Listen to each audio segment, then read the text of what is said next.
I'm back. I am back. Okay. So this is the game I was talking to Penny about yesterday. It's called Bewitching Sinners. It is an indie game.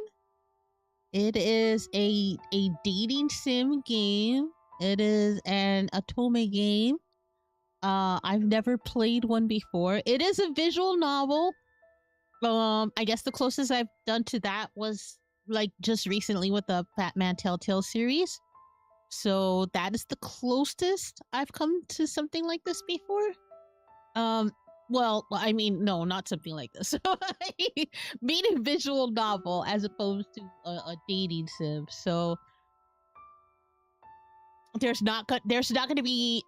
I don't think there's any voice acting in this at all, which means I'm gonna have to read a lot. So I have tea and I have water. And we'll see how long I can last with this. I am not using the voice changer tonight. I'm gonna see how far I can get in it. And then maybe the next time I try this, I will just use a voice changer for the different voice types, because I know that there's like a lot of there's differences and there are nuances, and I don't want to just sound like flat and affected all the time. So we'll see how it goes. All right. I did start it before because I wanted to make sure that there wasn't anything a little too spicy for Twitch. So I didn't see anything as far as I got. I am just going to go ahead and start it all over again though. So I'm going to just start a fresh game. Start.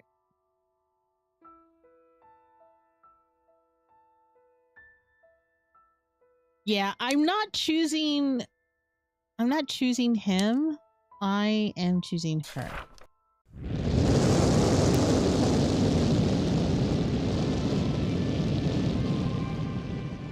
That's pretty aggressive. Oh, okay. I just got to... Darling, help me, please. Oh, shit. Okay. I just realized where this is from. Oh, shit. Okay, darling, help me, please. All right. Wow, that's a lot of blood. Good work. That's one witch down. Now, what should we do about the cheating groom? Should we teach him a lesson? Need I remind you that we hunt witches, not humans? Quill. Anyway, are you just going to stand there, or are you going to come down and heal me? What are you giving me in return? A kiss? I'd rather die than kiss you, Quill. What? The dialogue here. Alright, so I am Palmier. I am a cookie. Palmier is a cookie, okay? A dream? My phone. Race Surf Center. Click to continue messages, alright? Login error. We're sorry, but it seems like you have a simultaneous login from another device. Please tell us your details so that we can grant access to your account. First, is your name Palmier? Yes. Oh, and your pronouns are she, her. And lastly, your account security question. What is your sister's full name? Fia Amaris Baker. We have verified your account. Thank you for your patience. Yeah, that sounds about right. That sounds about right about how you deal with an AI. Mom, happy birthday. It's my birthday, apparently. Look what I found in Fia's old phone. Okay, I guess there is a little audio in it. Happy birthday to you. Nobody likes you. You look like an animal. Go back to the zoo. Fuck you very Happy much birthday, too. Sissy. Love you. Lies. If my sister sent me that, I'd kick her butt. Cute, right? I remembered when you used to get so mad whenever she sent you those messages. Bet you miss them now. This is cruel. Why would you send me a picture of my sister's grave? That's fucked up. Did you stop by today? Yeah. Thanks, hun. I know it's bittersweet, your birthday being the same day she died. What? What? What? But try not to mull on it too much. And again, honey, it's not your fault. You were drunk, yes, but so was that truck driver. What is going on? What? Anyway, I cooked your favorite tonight. See you soon, okay? Love you. Sure, stab me in the heart and then feed me. Sure. She is my mom, so I'm gonna say love you too.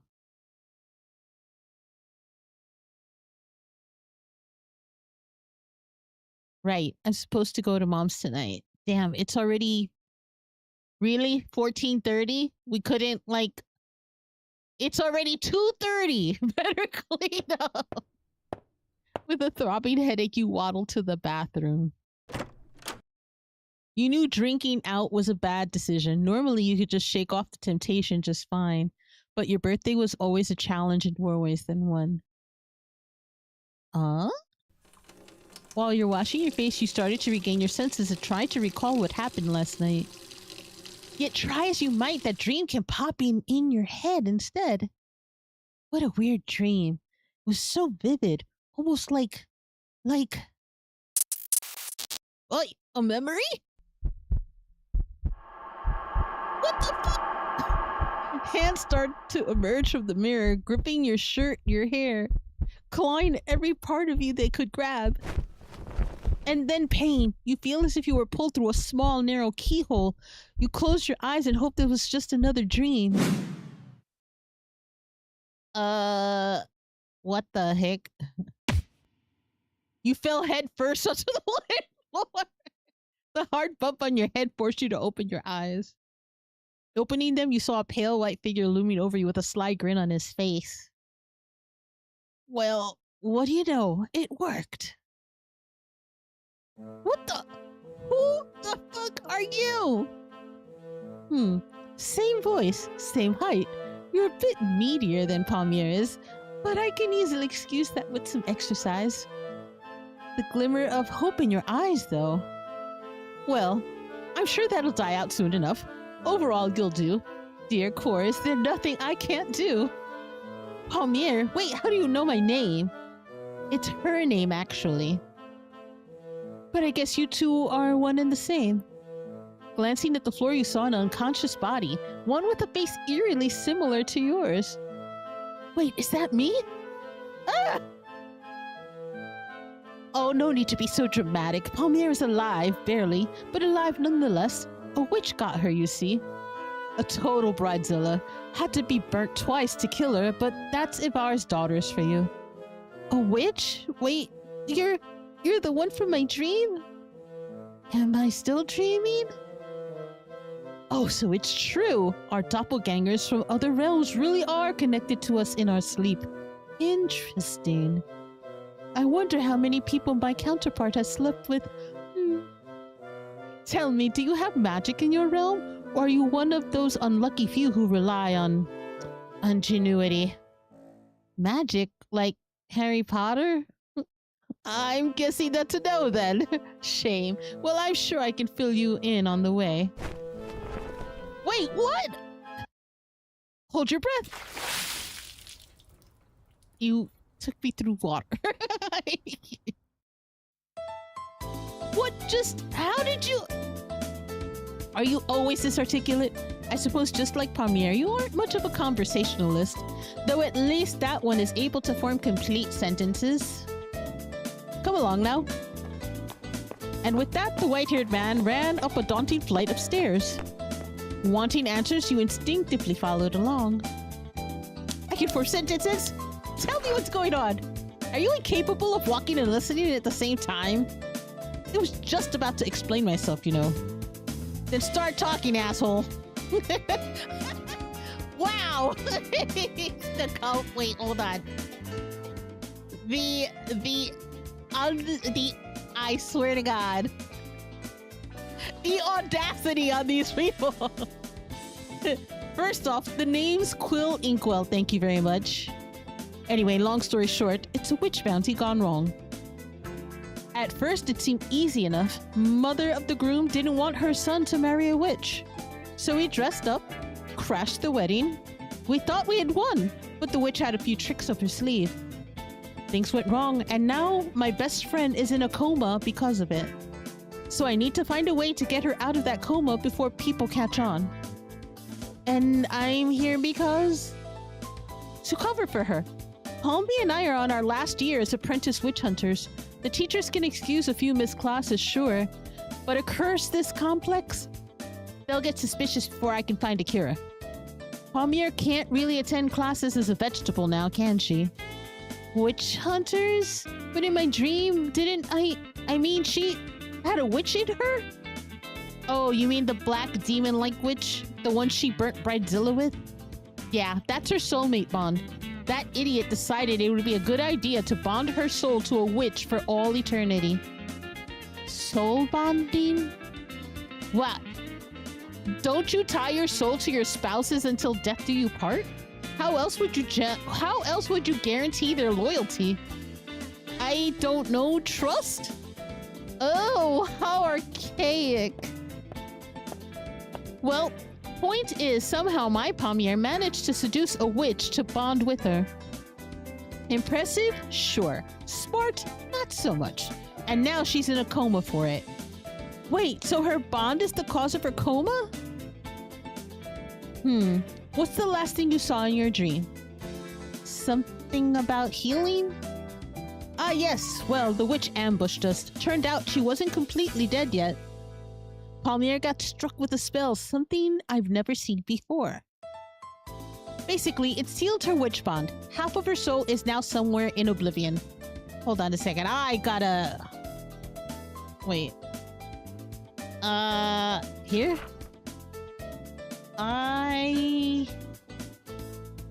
Oh, here we go. This music volume is a little too loud for... There we go. Thank you. It's a little too loud for my taste. There we go. Alright. Once again. Basically, it sealed her witch bond. Half of her soul is now somewhere in oblivion. So I need to find a way to fix all of this while you stand in for Palmier. Stand in? I barely even fucking know what's going on! And you expect me to do magic and hunt witches? Even a monkey with a core rune engraved on them can do magic. And don't worry, most witches aren't as hostile as the one you saw in your dream. I was like, yeah, no, what's in it for me? That's a lot of demands with very few prospects. Oh, the compensation is well worth it, darling. There's a reason I chose you, you know. After all, you miss your sister, don't you? Sister? Wait, Fia? Is she here? Is she alive? What? What is this? Why is his ass sticking out like this? What is this? What is that? You'll see. In the meantime, though, welcome to Ignia's Witch Hunter Academy. Quite a stunner, isn't she? I'm sure you'll get acquainted with her in your own time. Now is not the time to gawk, though. We mustn't be late for our first class of this semester. If there's one good thing, Palmy, it's her punctuality. As you followed Quill, you couldn't help but notice a group of girls squealing gleefully in the archery field. Oh boy.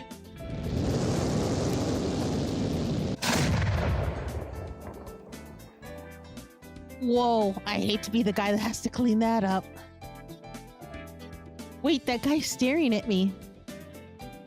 Wink, ignore, flip off. I'm not... I'm gonna wink. Oh, he blushed!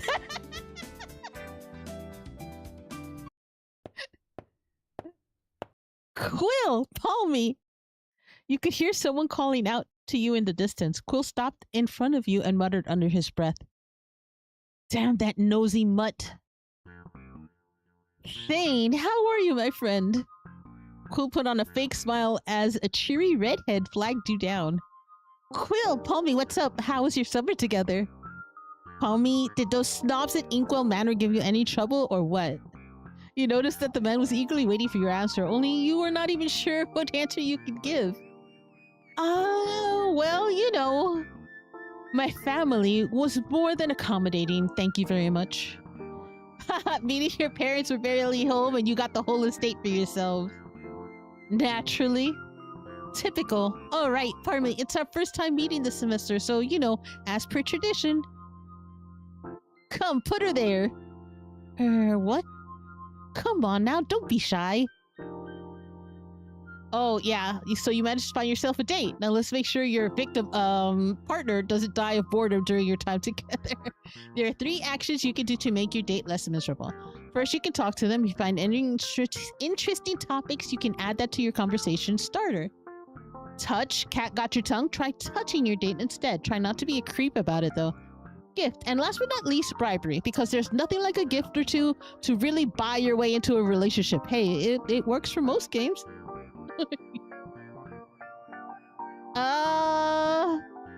Wait.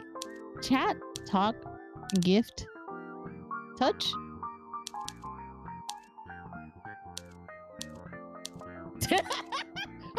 Touch it anywhere. How about there? Nice, huh? I beefed up a bit after the last hunt. Oh, he liked it! Talk. You seen Arsham yet? He got even taller during the break. I still find it a shame that you two broke up, to be honest. But I guess, what can you do? Anyway, don't leave me hanging. Put her there. Whatever you did didn't seem to satisfy the What? What? I don't know what I'm supposed to do. You okay, Pompey? You seem kind of different somehow. More, I don't know, out of it. You're not drinking again, are you? Wow. Ah, so even in this world, I still have a drinking problem. What the fuck am I, an alcoholic? Nice to know some things never change, I guess. Palmy is just tired is all. We had a rough night yesterday, right, Palmy, dearest? Wait, rough night? You guys didn't... Palmy is really out of this world. I can see why Arsham... Wait, nope, I don't want to know. If you guys did bang, well, congrats, Quill. I guess that leaves me and Arsham on your hit list, huh? Wait, what? Still, I hope it was worth it. Arsham is gonna kill you when he finds out. What, are you gonna tattle on me, Red? After all we've been through? I won't, but when has that ever stopped him from snuffing things out? I'll be sure to pray for you, though. Anyway, you two better go change before class starts. See you later. See ya. That was close. Thankfully, Thanny Wanny is not the sharpest tool in the box. If it were Arsham, however, well, I'd send you a text regarding the details of our friendship. That should speed things up. Should speed things along. Here. Quill handed you a cell phone not much different than your own. Same color, same size, the only difference being this one was less banged up. It's Palmy's phone. I have my own phone. Oh, wait. Crap, I must have left it in my living room. Mom. All the more reason to take Palmy's. Ugh. You reluctantly took the phone, hoping you could somehow contact your mother again. Right. Come along now. Let's get you into the uniform. Alright. Good. Your roommate isn't here. Wait, roommate? We're always assigned a roommate from the lower years. Oh, that's right. This is our last year. Okay, so you always get assigned a roommate who's a first-year student. This year, you get a first year. But I guess lucky for you, they're out and about somewhere. Your clothes are in the cupboard. They might be a snug fit, but they'll do. I'll also get dressed, and then I'll pick you up. What do I get out of this? I still think this is just a dream. Better than a nightmare. But since you're so unconvinced, I'll be sure to send the incentive your way. Incentive? He left before giving you further explanation. Damn it. Well, I guess I might as well change. While changing, you notice that your clothes reeked of booze. You shouldn't have drunk so much last night. God damn it, I should have at least had a chance to take a shower. Buttoning up, you notice it was indeed a snug fit, but it wasn't the worst thing you had worn. Oh, not bad. I look good. Really accentuates my waist and chest. Whoa. Lyle? A buff-looking young man comes out of the bathroom. Wow.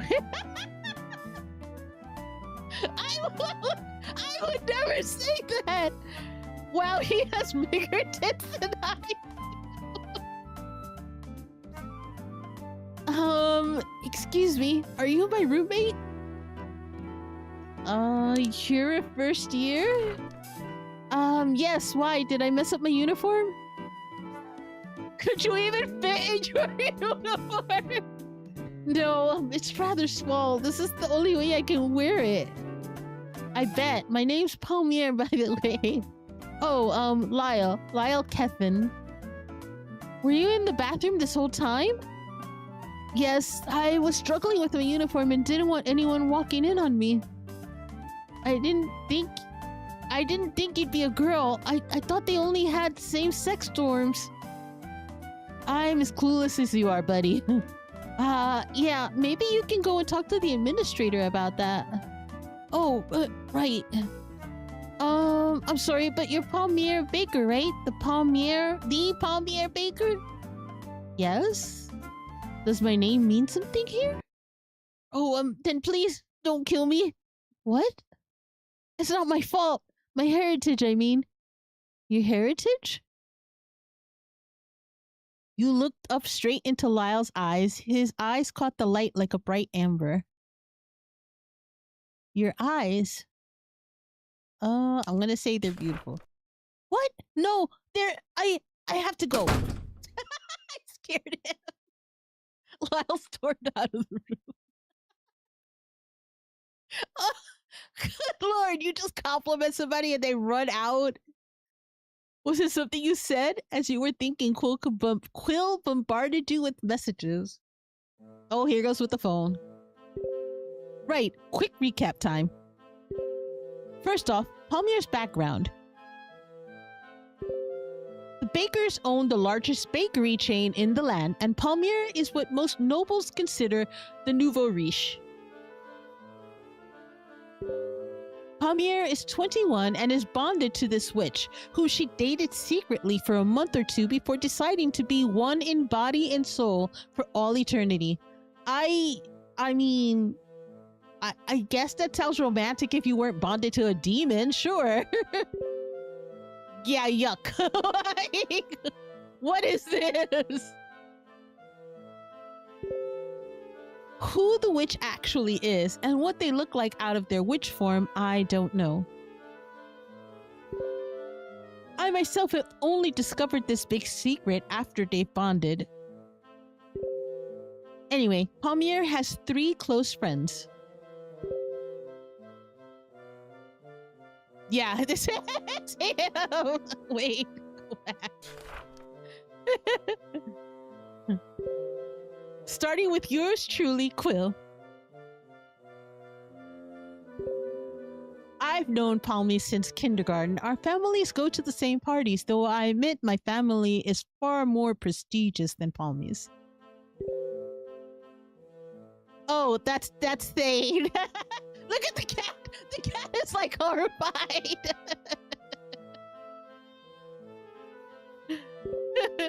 Next is Thane Vereshakov. Vereshakov. Okay. Thane Vereshakov. He's got a Slavic last name. He's the only vampire in the academy besides Miss Vilkova, our combat teacher. Thane may not be the brightest, but he's definitely someone you want on your side in a fight.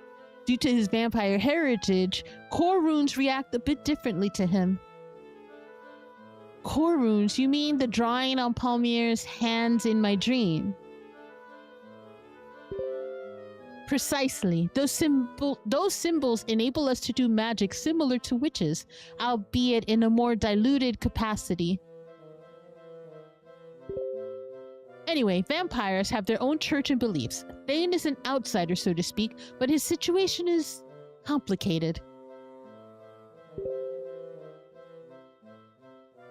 There's the guy who blushed. Apparently my ex. And of course, there's Arsham Nephus. Top of our class, the Step on Me Daddy King, and your ex-boyfriend. My ex? Why did we break up? In Palmier's own words, I have no use for weaklings. I'm assuming she found someone more powerful than Arsham, most likely the witch she started dating. Ouch. Ouch is an understatement. Arsham was devastated. If I recall, you two dated since middle school. He was about to propose a soulbound to Palmy after graduation. Honestly, it was quite entertaining to watch him drop his good boy facade and just sulk around campus. He's been trying to win you back for a while now. It's quite pathetic, actually.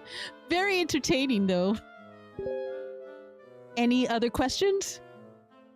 How did we all become friends? What about my incentive? How did we all become friends?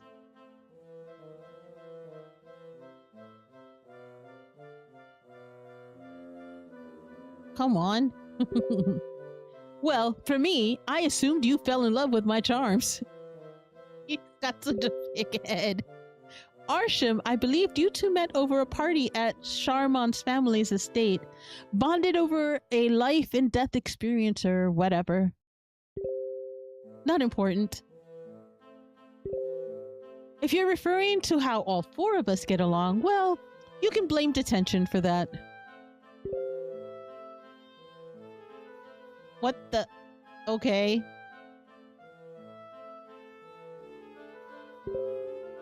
In Fia's first year, we were protesting for girls to be allowed to wear short skirts around campus. In the end, our protest backfired, banning short skirts for girls and boys, since apparently they were equally stimulating. But from there came a beautiful friendship. Wait, in that picture, that's Fia, right? Is she here? Of course, she's your incentive after all. Palmy, you in here? Fia! You blink stunned. Fia, your dead sister was here in the flesh, walking, breathing, alive. You immediately pulled Fia into a tight, bone-crushing hug. Whoa! Fia, look at you. You're here. You're really here. Where else would I be? You're crushing me. Ow! Are you high again? Is that why that inkwell dick told me to come fetch you? I knew Mother shouldn't have let you spend that summer at his estate. Alright, what do you want? Mushrooms? Weed? Or, I don't know, Dreadboard, if you're particularly masochistic this summer? I'm not high. I'm just really glad to see you. You're all grown. Oh, you noticed? 2 centimeters, Mom told me it's just the hair, but it's really not. I would know. Yes, you would. Fia was always very particular about her hair. Her crowning glory, she would say. Ew, why are you smiling like that? Like what? Can't I just be happy? You don't do happy, Grumbles. If it weren't for your pupils, I would have assumed you relapsed and started doing euphoria again. But I guess your skin looks far too healthy for that. Like, way too healthy. Wow, since when did you take care of yourself? Or is that Inkwell's doing? You could say that. How is that overrated slut anyway? What is this dialogue? Slut? Oh, come on, Grumbles. Even the teachers slut shame him. Well, they're priests, so I guess that's what they do, but still. Just tell me he didn't use any of your holes, and I won't have to castrate the guy. What is going on? Don't worry, I'm safe. I think. Good. I was a bit worried when you stopped texting me for the past 2 days. Afraid he convinced you to go on a bender or something. But you seem alright. I guess you meant what you said about getting your shit together. I'm glad. Fia pulled you into a tight embrace, and even her perfume still smelled similar to the one your sister had worn before she died. Faintly, you could hear her mumble, "I missed you." You savored the moment, recalling fond memories from childhood. Before she punched you in the stomach hard. Yeah, that's something your sister would do. Well, since you're fine, we should be heading to class. I got holistic runes and potions with Miss Edna today. You took her classes when you were my age, right? Anything I should know? She doesn't like brown-nosing know-it-alls for one. Quill! Fia, I heard your mother received no letter from prospective suitors this summer. Still a frigid virgin, I see. Better than a free-for-all slut. At least I'm wanted, honey. If you put half of the effort you put on your hair on your face, then you might actually attract someone. Wow. Again, it's a slim chance, but it's a start. Ugh. Just drop dead, Quill. What the? What the? You felt the ruse spin. Something compelled you to drop to your knees, but you managed to fight against it. Really, Fia? Just because you're a third year now doesn't mean you can use rune magic as you like. Also, a bit of a tip. The Furla rune works best when you engrave it into the back of your throat, not on your neck. Here, let me show you. Don't touch me! As if disgusted by Quill's mere presence, Fia briskly leaves the room. What the fuck was that? Furla, it's a rune capable of hypnotizing people with the caster's voice. I'm surprised you were able to hold your own. Maybe you possess some of Palmier's power after all. Okay, I thought about a different game. What did you think it was?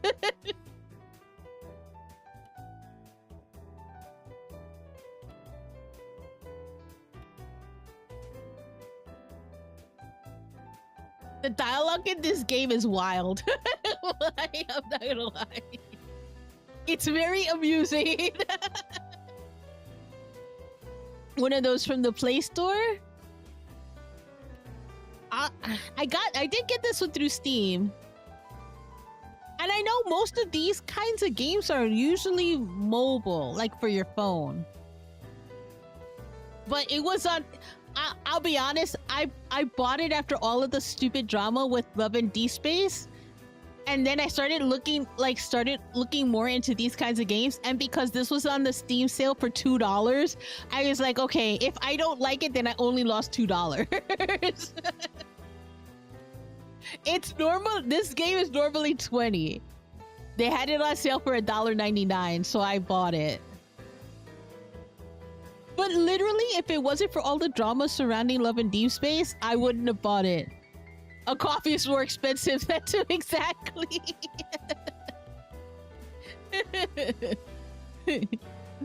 So far, it's money well spent because the dialogue in the game is fucking wild.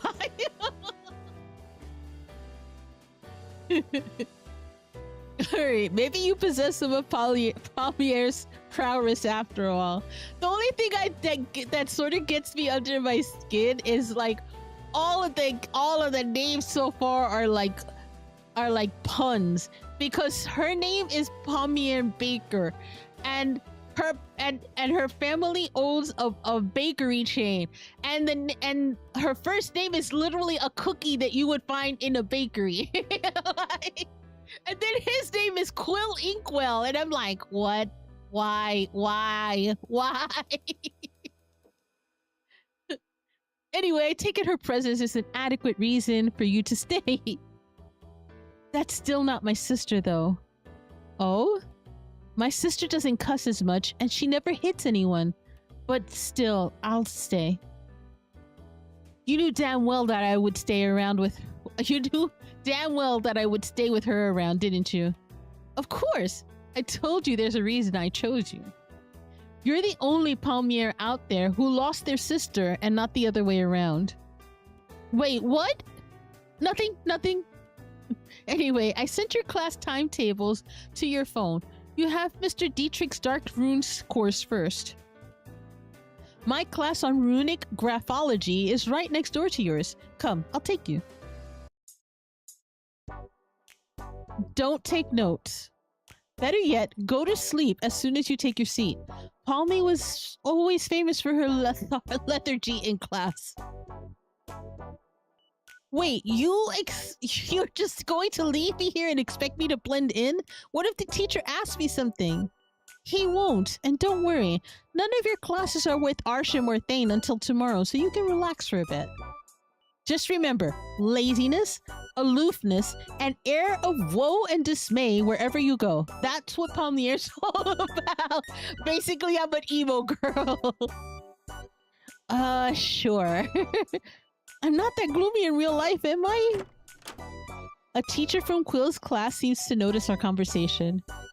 Joining us today, Quill. Wouldn't miss it for the world, sir. Ta, darling. Quill blew kisses at you. You couldn't help but cringe in disgust. As much as I don't want to play along, I'm kind of stuck here, so I might as well do as he says. Let's just hope I don't bring too much attention to myself. There are 3 curse runes you should never try to engrave on your skin. Can anyone tell me why? Miss Blaine. The moment the rune is fully formed, your organs will decay. Only pure-blooded witches can handle the strain. Very good. Quid pro quo. The very foundation of core runes. Headmaster William advised me not to even show you these runes. But from my experience, it is best to be prepared than to stumble into the unknown. Besides, I won't tell if you won't. Just promise not to use any of these on your exes, yes? The priest seems to get along quite well with the students. He's also quite young to be a priest, or are things just different in this world? Oh crap, he's looking straight at me. I'm gonna listen on. I'm not gonna sleep. Come on, chill, Palmy. Just play it cool. The Eye of Salem, the Rose of Hecate, and the Stars of Judas. Now, I won't tell you the details of what they individually do, but I'm sure if you wander around the restricted section of the library, you'll eventually find a couple of dark scrolls containing all the information you need. New conversation topic, dark curses. Okay. Now, on to tamer, less exciting curses. You listened on, but eventually dozed off after having trouble following along. They hook you up. Noted exactly. Miss Baker? Miss Palmier Baker? I'm afraid class is over. Oh, I'm sorry. Quite all right. As long as you pass my exam, sleeping in my class is fine with me. I know how tiring the last year of school can be with the fieldwork witch hunting sessions and all. But do try to keep your spirits up, yes?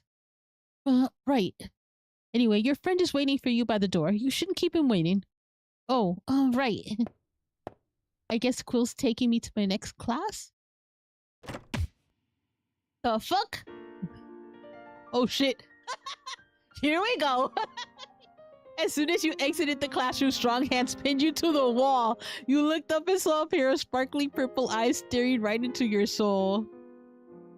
Calmer now, you notice that those pair of striking eyes belong to an equally striking young man.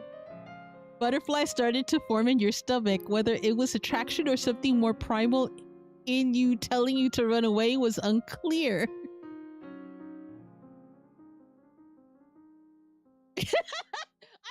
I don't like any of these choices. I'm just gonna say, can I help you? You can. Question is, will you? Although you do seem to be in an amicable mood this morning. Question is why? Well, can't I flirt with my ex just a little bit for old time's sake? What the fuck am I saying? What? You were out of reach for days. Fia was getting worried. Fia or you?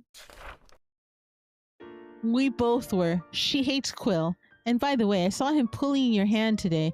I'm starting to agree with her sentiment. Jealous? Obviously. Oh. Wow, I didn't expect him to be this blunt. Does he still have feelings for me? We are exes, right? You made that very clear. But you're the one who said I'm free to hold on to my feelings for as long as I want. And you know very well that there's no one I want more than you. What? Is that so? Man, this guy is trouble, isn't he? You look different. You know that? Oh? Healthier. Well rested. You are always beautiful to me, but now... Why does he have his finger up my nose?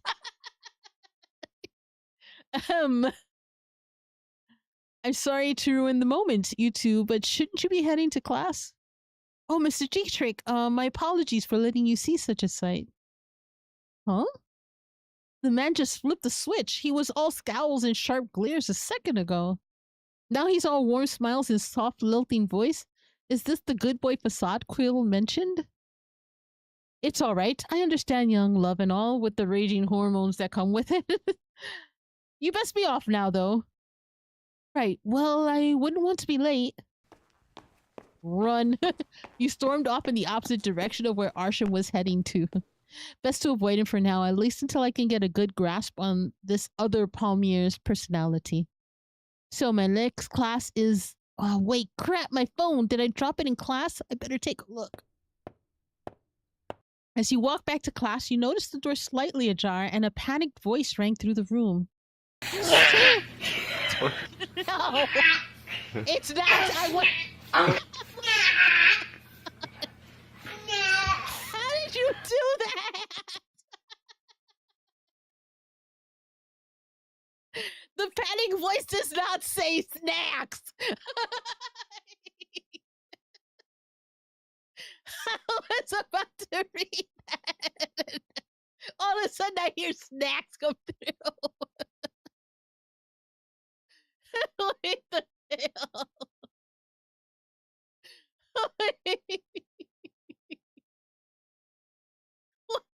How did you do that, Cookie?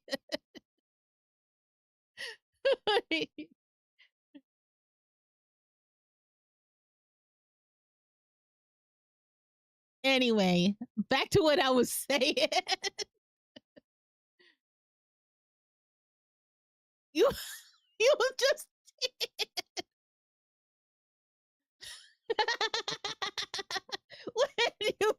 when you tried to redeem the duck, it also threw in the snacks. That's why. That's why.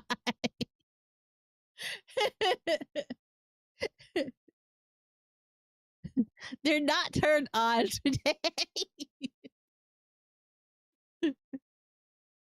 Okay. Back to where I was. No snacks. The demons are coming out.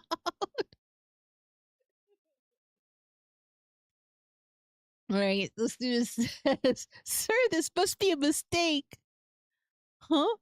Is Mr. Dietrich still talking to a student?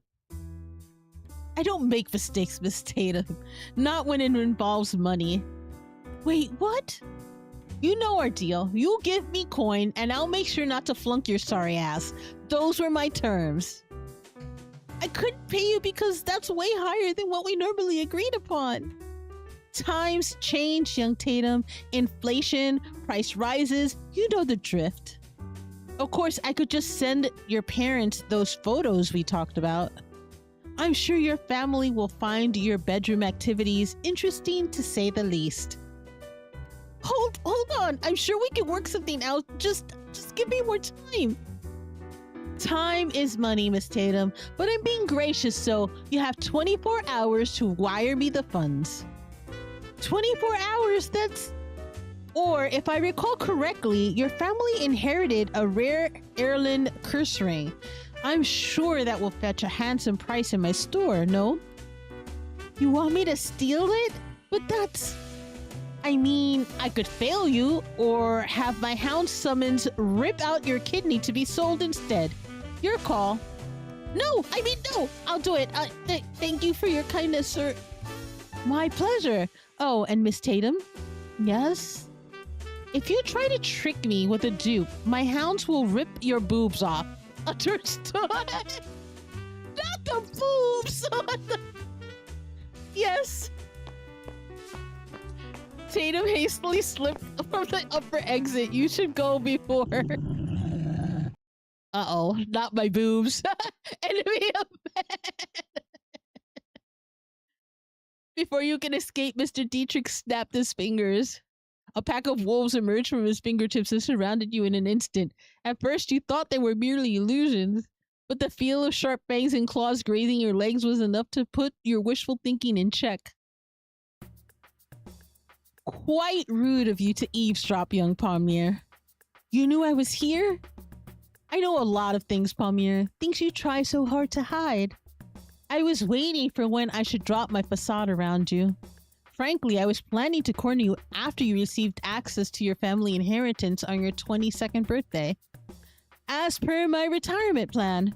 But no matter. After all, there's nothing quite like the present. Your retirement plan? I know your secret. Your witch bond. With a firm pull on your gloves, he stripped your hands bare. However, it seemed like he didn't like what he saw. What? What? Where is it? Where the fuck is this? Priests don't speak like this. My retirement plan, my money. You're not Palmier, are you? Of course I am. Who else would I be? No, you're not. I know Palmier like the back of my hand. Those eyes of yours, so full of hope and joy. Nothing like the dead, emotionless gaze Palmier has. Where's Palmier? Where's my retirement plan?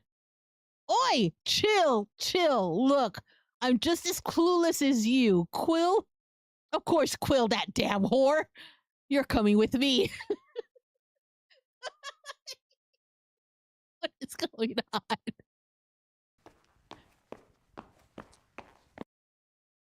Oh, Palmier, Mr. Dietrich, what's wrong? Anything I can do for you?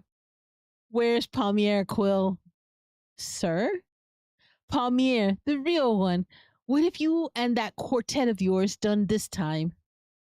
Sir, with all due respect, Palmier's right here. I know about the witch bond, you brat. There's no mark on this one's hand. Ugh, I knew you were onto her. But I suppose if anyone can help, it's you. Come with me. You and Quill escorted Mr. Dietrich back to the real Palmier's body. He did some examinations of his own before reclining back with a deep sigh. A coma, and not just any coma. A full-on soul seal coma. Ha! Which witch did this again? Which witch? Vera, one of Ivar's daughters. Of course it is. Of all those fuckers, you just had to deal with the most powerful one of them all, didn't you? Is she dead then, Vera? Of course, Don't be proud, you idiot. You just fucking murdered the daughter of the most powerful grand witch in the land. What the fuck is wrong with you? A lot of things, honestly, but with all due respect, it was either her or us. Huh. Is it really that bad? I don't know shit. Grand witch, is it really that bad?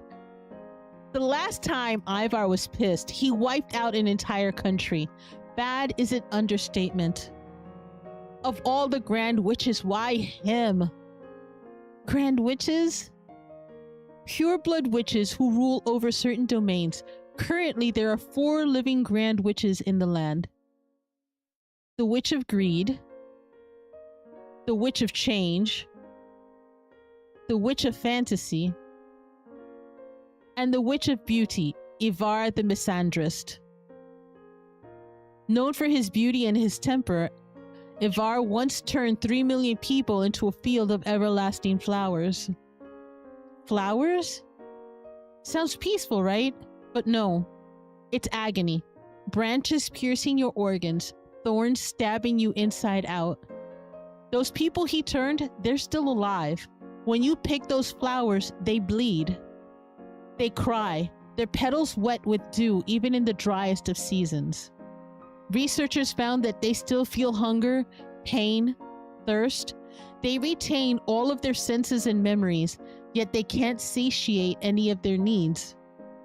Every time you crush them, try to give them mercy, they bleed and then they grow anew, a cursed immortality. And you killed his daughter. If he's that bad, then why don't you hunt him down? Aren't you witch hunters? It's not like we didn't try. What did you think triggered the Dead Zone War in the first place? So many of us died trying to kill them off. In the end, they won. Now doing Core knows what and Core knows where. I'll fight any witch with a fat bounty reward on their heads, but the Grand Witches? No fucking way. Especially not Ivar. Yes, he's a very terrifying man in a very sexy package. So, do you know how to fix Palmy or not? I do, but it's hopeless. As far as I know, there is only one way to cure her. A heart for a heart. What? You mean a witch heart? Is there such a ritual? Why haven't I heard of this before? Only the darkest curse scrolls have any record of it. Fortunately for you, I do have them for sale in my store. For a price, of course. Name your price. Money doesn't matter to me. As expected from the richest family alive, you damn spoiled inkwell brat. I was so looking forward to blackmailing you. First, I was supposed to blackmail Parmier, then you, but because I know you would fucking get involved, and then I can finally drop my act as a holy priest. I could have retired, surrounding myself with beautiful bitches on the sandy beaches of South Biscayne. What? What is going on? Why? Help me. What the fuck? I know.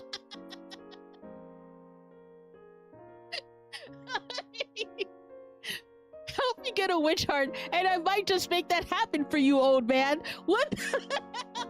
He doesn't look that much older than him.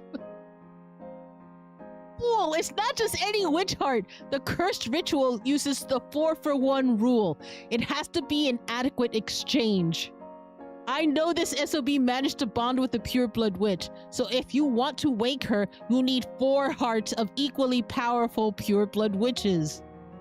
4 hearts, but that means all of the Grand Witches, including Ivar's. Oh my. How fun! I finally have a reason to meet the legendary sex icon myself! The fuck? Well, just sell me all the scrolls that might help and tally up my bill, will you, Mr. Dietrich? And hurry, please, I have a class soon.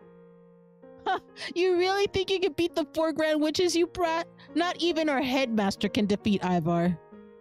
You and your group of friends won't stand a chance, especially since your quartet is now a trio. Hi, Tissue!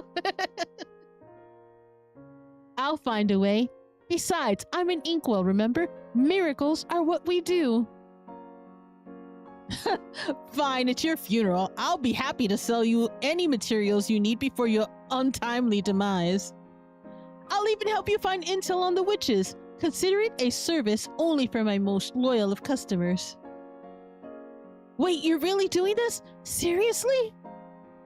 If it's the only way to bring Palmy back, then yes. Besides, I can't let Thea lose her sister.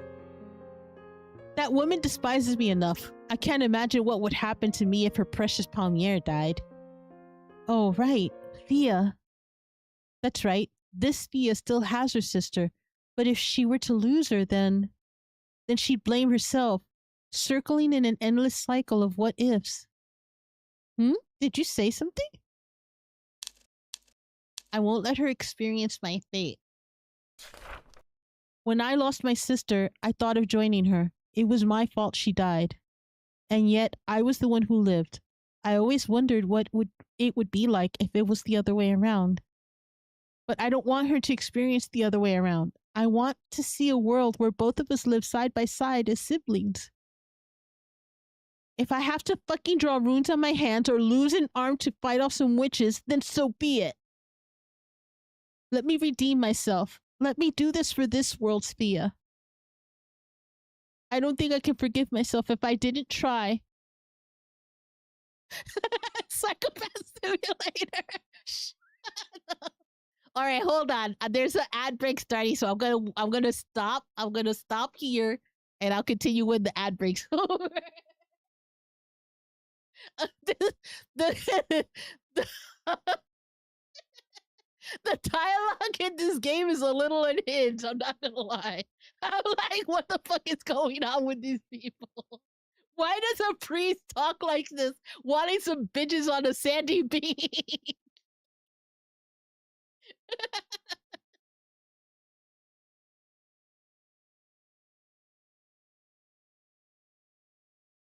We're just gonna wait.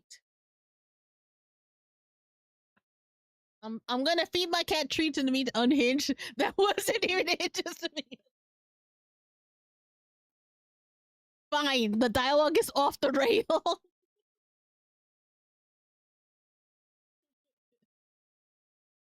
That's like crazy. I am guessing that this here is Monday, May 15th.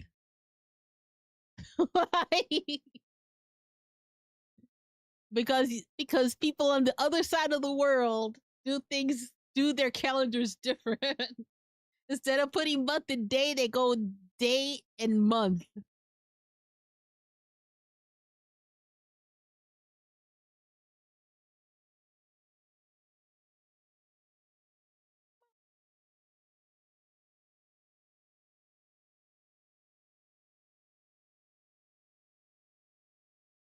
My little cat, my little Oreo cookie.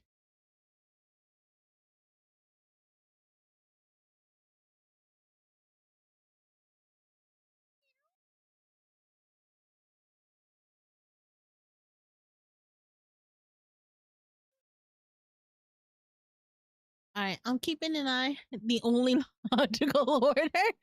No, that don't make no sense. It's month, day, year. Why would you go day, month, year?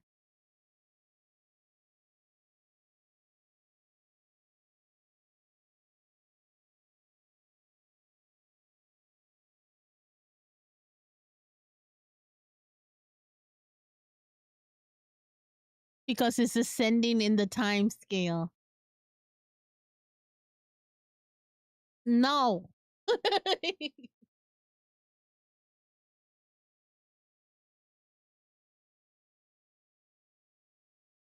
I would have almost believed you if you would said, "Oh well, you got to know what the day is before you know what the month is."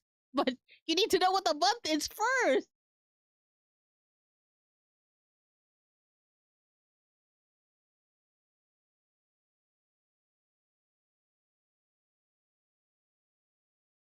All right, ad's almost done. Thank God I shortened the ad breaks to only 2 minutes. I was finally let out of ad jail. I could finally reduce it to 2 minutes.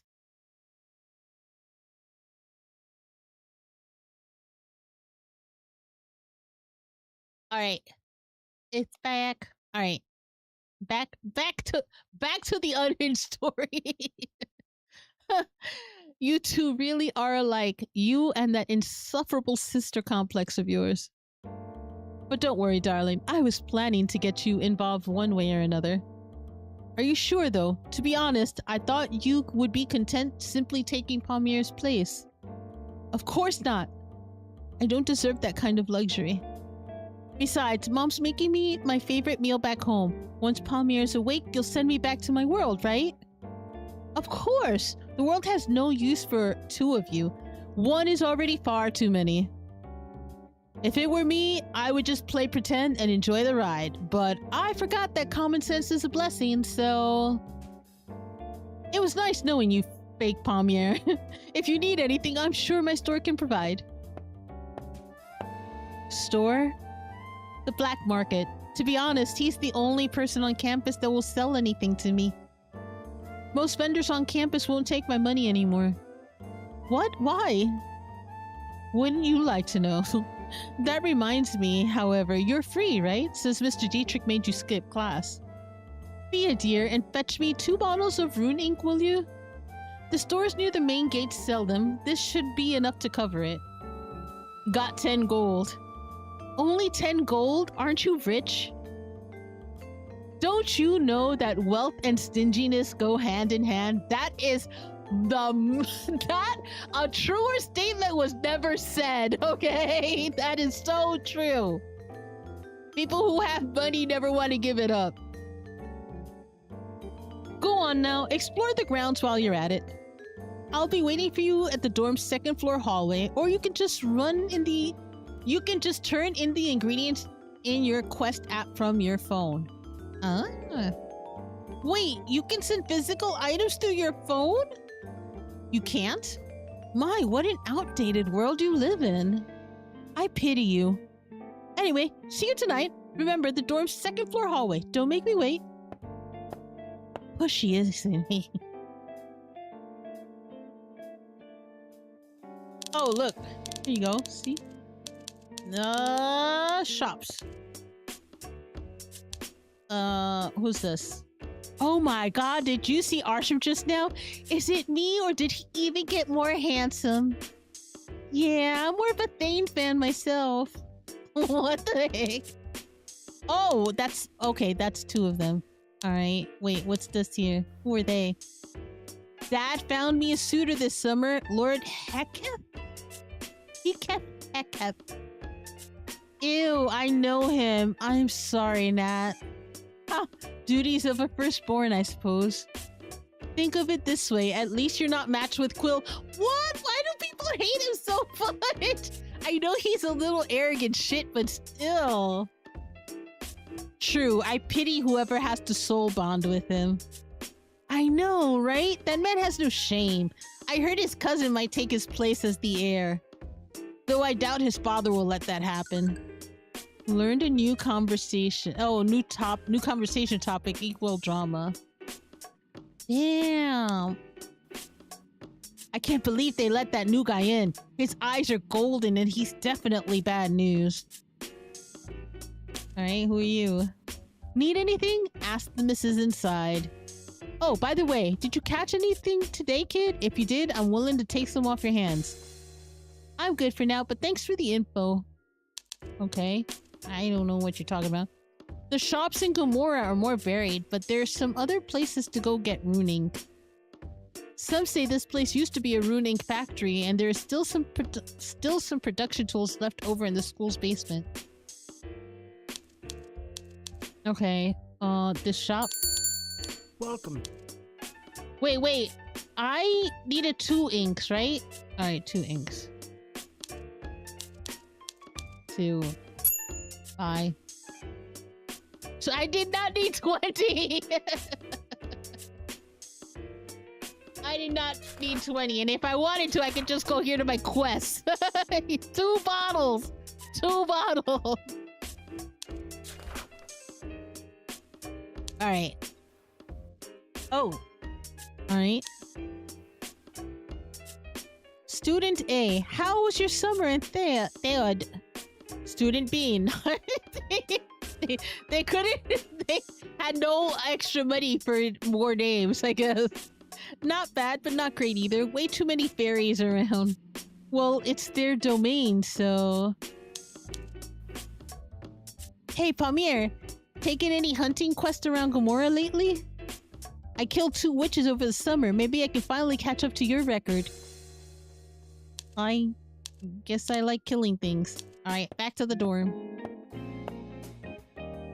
Okay. I know not all priests are witch hunters and vice versa, but why would anyone join the church otherwise? I mean, how else can priests or nuns make enough money to get by? You know how. Oh, these two, I guess, are in a conversation. Okay. Oh, man, I'm so tired. It's still midday. I know I just can't sleep. I wish I had some hot cocoa. That usually puts me right to bed. I got a quest. Hey, Palmy, can you tell Quill to quiet down in the bedroom already? We know he gets a lot of action, but he doesn't need to rub it in our faces. Wow. Okay, and you guys up here? This might sound crazy, but I swear the core statue in my room cries out ink at midnight. What is it? Cries me. Dorm rooms. Quit exploring to meet up with Quill. Yes. Yes, end the day. Evening. I've been waiting for you. Did you get what I need? Yes. Give him the ink. My, thank you. Here's a little tip for the personal delivery. What's this? A cooking scroll. Should teach you all you need to know about the basic cooking recipes. Palmy used to enjoy cooking. Thought you'd be the same. Huh. I actually do. Thanks. What do you need the ink for anyway? Oh, you know, experiments. Too edgy. Oh, and here. You'll need one of your own. Runes work best when they're drawn by yourself. Wait, I need to use them too? Yes, you'll need to draw your own protection rune tonight. Protection rune? Privacy is a luxury, even within our dreams. Draw this rune on yourself unless you want witches to visit your dreams tonight. Just copy what I've drawn here. Also, never ever draw on your thumb. Why? Rune corruption. Overuse of runes can decay the hand. Losing any other digit is fine, as long as you have at least one digit plus your thumb. Without your thumb, however, well, things are significantly harder. Quill handed you a dipping pen and some ink. You try to mimic the symbol on his ring finger on your own. Good runes are always stronger when you draw them yourself. Well, I'm off now. I have a strapping young man tied to my bedpost, and I'll be sure to put his innocence to good use. TMI, dude! While Quinn walked away, you noticed that you smudged your rune. Dipping pen, really? Oh shit. Well, it's not like that matters, right? I guess I should head back to my room and rest. It's been a tiring day. Where was my room again? Where is my room? Is this it? The living room was empty, so you head back inside. No. Upstairs? Wait, what's this? It's been chilly tonight, so you went back in after feeling the night air. I can't go too quiet for you to hear anything. Alright, I can't hear. I can't touch those. Alright, go away. Your room, rest for tonight, yes. Check diary, not yet. Yes, rest. When you went inside, Lyle was already asleep. You tried to make as little noise as possible before crashing into bed. Huh? Where am I? I wonder who's the ignorant fool who forgot their rune tonight. Ivar! Oh shit. How lucky am I to be blessed by the presence of my daughter's murderer. Murderer? Wait, are you... the Witch of Beauty? You're Ivar the Misandrist. Ha! My infamous nom de plume. I've always despised that name. Look, I don't want any trouble, okay? I didn't kill your daughter, I swear! I know. You just happen to bear the same features as the one who did. Question. Do you know how your current doppelganger got into their current state? The real story, and not the one that debauched Inkwell told you. What? Would you like to find out? Two male figures with flower heads carried the groom from your dreams, the cheating husband-to-be. You only heard Quill's side of the story. Perhaps this witness shall shed a better light onto the scene. Though I'm afraid you won't be getting much honesty from his mouth. Uh-oh. No, no, please! The flowers grew and grew from every part of the man's head until a full bouquet replaced it whole. You would find it beautiful if not for the blood. Every fiber of your being was screaming at you to run, and yet your muscles froze in place, pinning you to your seat. But thankfully, there are other ways around that. Ivar reached out to the man's new head and plucked out a single red rose. In an instant, fresh blood started to ooze from the stem. Here. What is that? A welcoming gift. Ironic, isn't it, how my magic turns the most hideous souls into the most alluring flowers?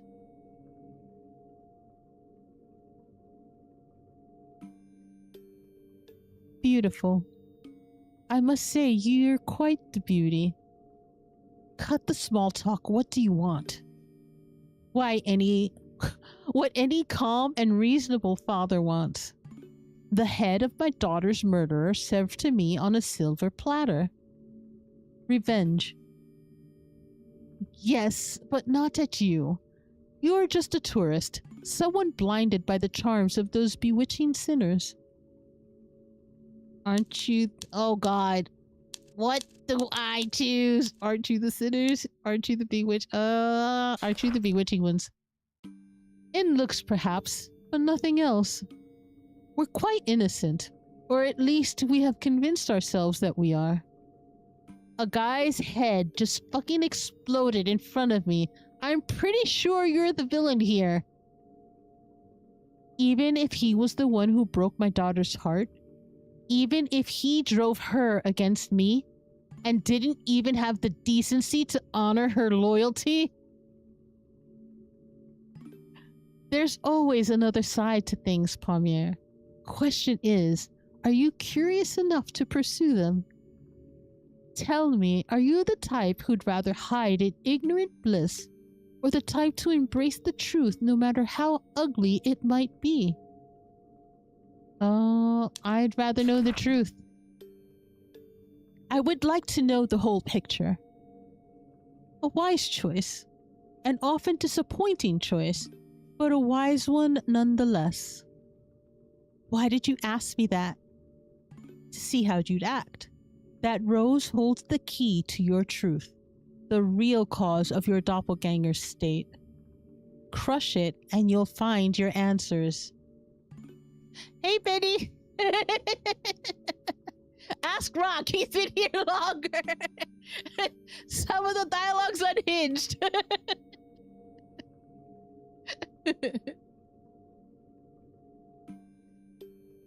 What is this really? This rose? A piece of the man's brain, of course. Of course, he says, like I'm the odd one here. And how can I be sure what I see will be the truth and not another lie? If there's anything I cherish more than my daughters, it's my integrity. I don't lie, child. I am cruel, unapologetic, and if it pleases me, I will kill, maim, and torture you along with all you care about. But I swear I will never, ever lie to you. Can you say the same for your new acquaintance in blue? Why are you telling me all of this? Because I want to give you a choice. Like I said, I am a calm and reasonable man. You know nothing of this world, nothing other than what those liars feed you. It's only fair I give you the full picture, or at least the opportunity to see it. Though if that won't stop you from hunting down my kindred spirits, then so be it. What? So your affection doesn't extend to the other grand witches? Lucky for you, we witches prefer to work alone, an underappreciated blessing in this world. Now, I said what I needed to say, so I don't see why we must tolerate each other's company for much longer. You're kicking me out? For now. If you're looking for my kindred, I suggest you start with the Witch of Greed. Mesa's show is always a sight to behold this time of the year. Mesa? I wake up. Oh no, don't torture them. You didn't see what he just did. He turned a guy's brain into a bed of roses and he plucked one of the roses out and it started to bleed. Who is Mesa? Was it all just a dream? And there's the rose. Shit. Palmier? Oh, yeah, Lyle, what's up? Oh my, yeah. A friend of yours is waiting for you by the door. He's reminding you to join him for breakfast in the mess hall. Oh, okay, I'll be out in a minute. Care to join us? Oh no, I don't do well with crowds. Oh? Anyway, I talked with the administrators, said they can't do anything about the room situation. But I promise I'll give you space. If you need the bathroom, need to change in the room or anything, I'll go hide under the duvet. You won't notice I'm here. Right, thanks. Well then, bye. Follow me, darling. Wakey, wakey, eggs and bakey. Come now, I'm absolutely famished. Hold on, I'm getting change. Ooh, I can help with that. No, don't come in here, you nympho. You put the rose inside the drawer of your writing desk. I'll sort that out later. As you approached Arsham and Thane, you saw another student was chatting with Arsham. Arsham, thank you again for your help yesterday. If there's anything I can do to repay you. Nonsense, Ajax. I was only helping out a friend in need. Still, if there's anything I can do, anything at all. Well, there is something. Your father is in the ministry, isn't he? Would you be so kind as to pass this along to him? A letter? What is it about? Just a business proposition I have in mind. I doubt that he would humor the ideas of an undergraduate, but who knows? Maybe a good word from you can convince him otherwise. Oh, of course. I'll make sure he reads it. Don't worry. The young man scurried off to his own group of friends. What's with the letter? Just a suggestion I have. Taking me under his wing after my graduation. You? Come on. You know only nobles are hired into the ministry. Unless... Oh, you did a thing, didn't you? What did you use this time? Blackmail? A curse rune? Don't be rude, Thane. You know blackmail is far too flimsy for my taste. Poor SOB, you could have not used his son of all people. I can't be blamed for his own nativity. What did you do, Arsham? Palmier, you're late. Why? Press on. I couldn't. Quill cut you off before you could utter another word. Palmy must have been captivated by her new roommate. Have you seen that guy? He's packing 7 inches at least. What the hell?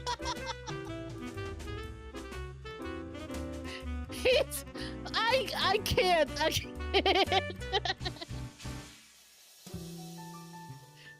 Jesus. Calm down, buddy.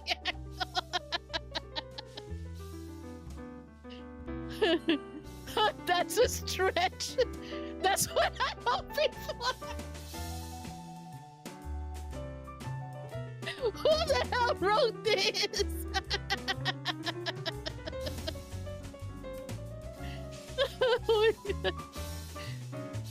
Quill starts to obscenely dethrone a sausage, putting up finessing this.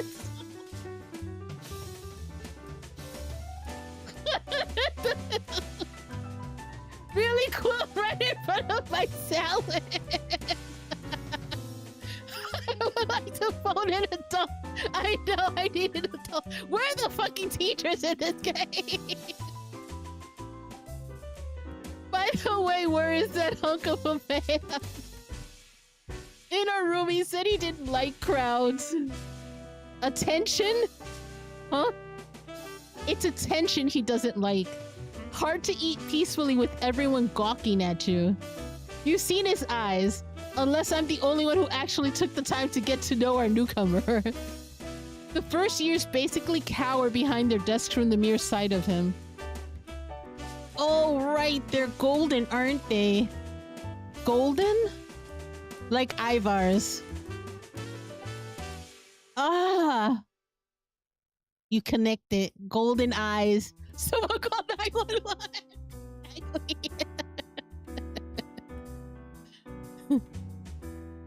What? Are you saying what I think you're saying? You think that's one of his kids? Do you know any other being who has golden eyes like his? None whatsoever, though that would explain why I find him so interesting. Pink and blue eyes for his daughters, gold for his sons. Doesn't he kill his sons? I mean, some even claim he eats them.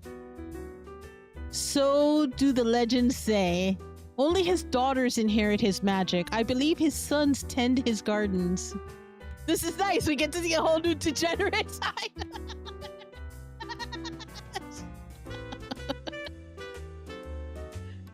You mean his fertilizer?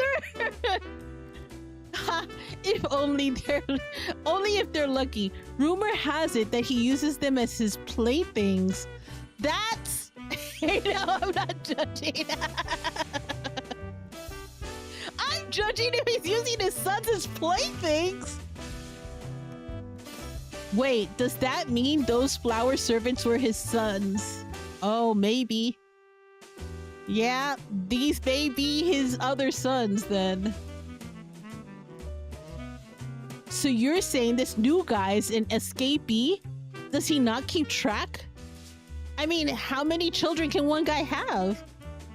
Reaching the hundreds. His promiscuity rivals mine. He's a man whore. I'm judging so hard. Honestly, Quill, that says a lot more about you than him. Anything to add, Palmy? Huh? You are his roommate. He seems scared. When we first met, I asked him not...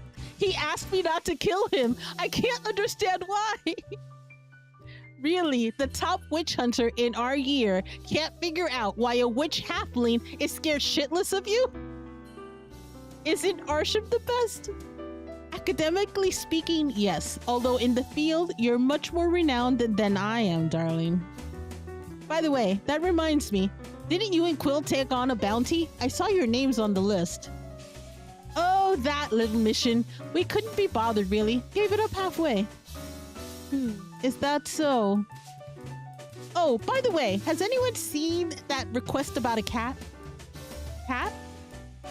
Someone didn't obey the school protocol and brought their pet with them. Yeah, that one. Heard they're giving out a big reward for anyone able to find the little dude. Interested? I have no time to play pest control. I might do it, just so I can shove the thing up to Fia's face. Fia's allergic to cats. Exactly. Well, I bet I can get it before all of you can. Oh, and what are you offering? Whoa, whoa, whoa. Whoa. Chill. Huh? It's a bet. You don't expect us to follow a wager without any rewards, do you? Well, what do you want? Oh, I don't like that smile. Not one bit. Favors. The victor gets to order everyone else for any favor of their choosing. Any? Sexual favors are out of the question, naturally. Why the hell not? I'm free until 1. Count me in. Pass. No booty, no duty. What the hell? And you, Palmir, care to put your money where your mouth is? Because if I don't play, you won't, right? No, but I'm sure I can find ways to persuade you to join us, willingly or not. Huh. Fine, I'll play. Maybe then you'll finally get off my back. Then it's settled. And so the hunt for the elusive cat begins.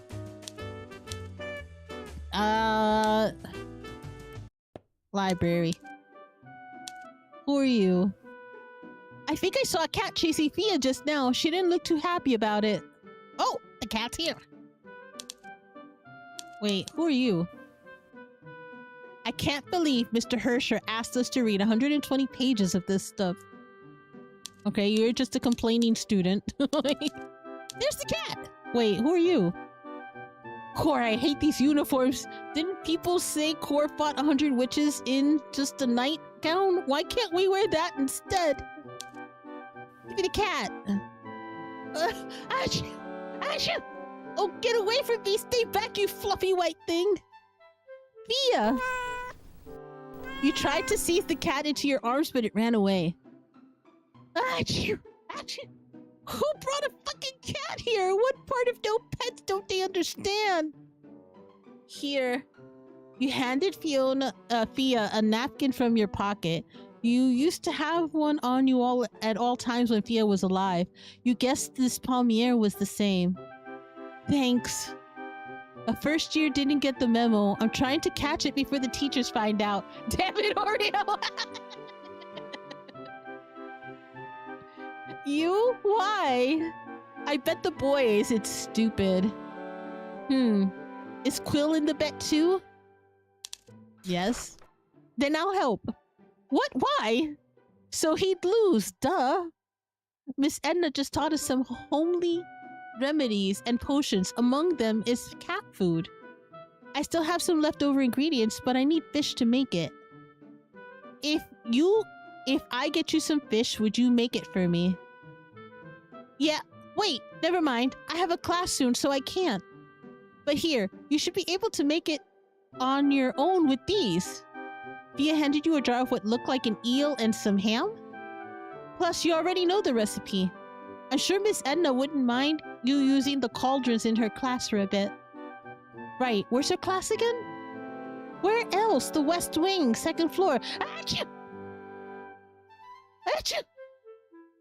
I better go wash my face. Later, Palmy. Alright. Wait. I gotta get cat food. I gotta get cat food? I gotta get cat food. Alright, hold on.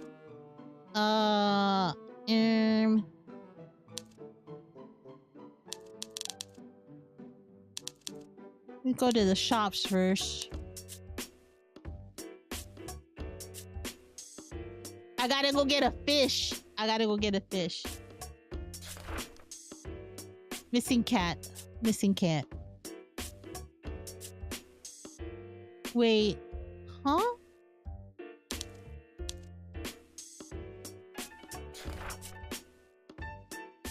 I got eel. I got ham. Oh, cooking scroll. How do I open the recipes? Oh, recipes right here. Cat food. Okay, I got the eel. I got the ham. I need a blue herring. Okay. Blue herring. Let's see if this... Welcome. Nope. Nothing there. Here? Holy water, sugar, yeast, eggs, cocoa powder, wine, honey, ham. Oh, blue herring! He's got none. What the fuck? He's got bait. I guess I'm gonna have to... Alright. Bait used to fish. I get bait.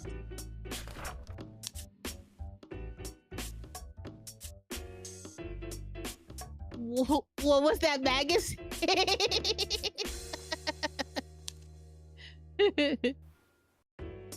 Hey, here's the cat. I was gonna go fishing. I guess I don't need the cat food. You saw Lyle stroking the cat by his feet. The cat seemed happy enough purring as Lyle lifted him into his arms. Lyle? Palmier, what are you doing here? You couldn't tell which was more skittish, Lyle or the cat. Both looked like they were about to jump out of their skins.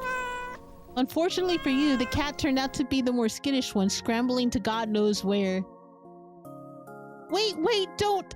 Ugh! Shit. You immediately ran to chase him, Lyle looking quite sad at the cat's departure. Aww. You ended up wasting a whole day trying to go after the cat. It turned out you were simply no match for his feline reflexes. No! Quest failed. God damn it. Hey, Pompey, any luck with the cat? Shit. Now I owe them. Wait. No, not yet. No need. Oh, fuck! No need. I'm the victor tonight. Figures. What, you expect us to grovel and kneel? Call you my lord? As much as I like you on your knees. No, I'm sure my winning will come of use later this semester. What, so you're just gonna hang them over our heads? You wouldn't? Whatever. Also, hey, where's Quill? What the hell was that sound? Not today, Satan! Does that answer your question? What was that? Another freshman Quill's banging? And by the sounds of it, I guess he's topping for what? I thought he was kidding. I can't with this.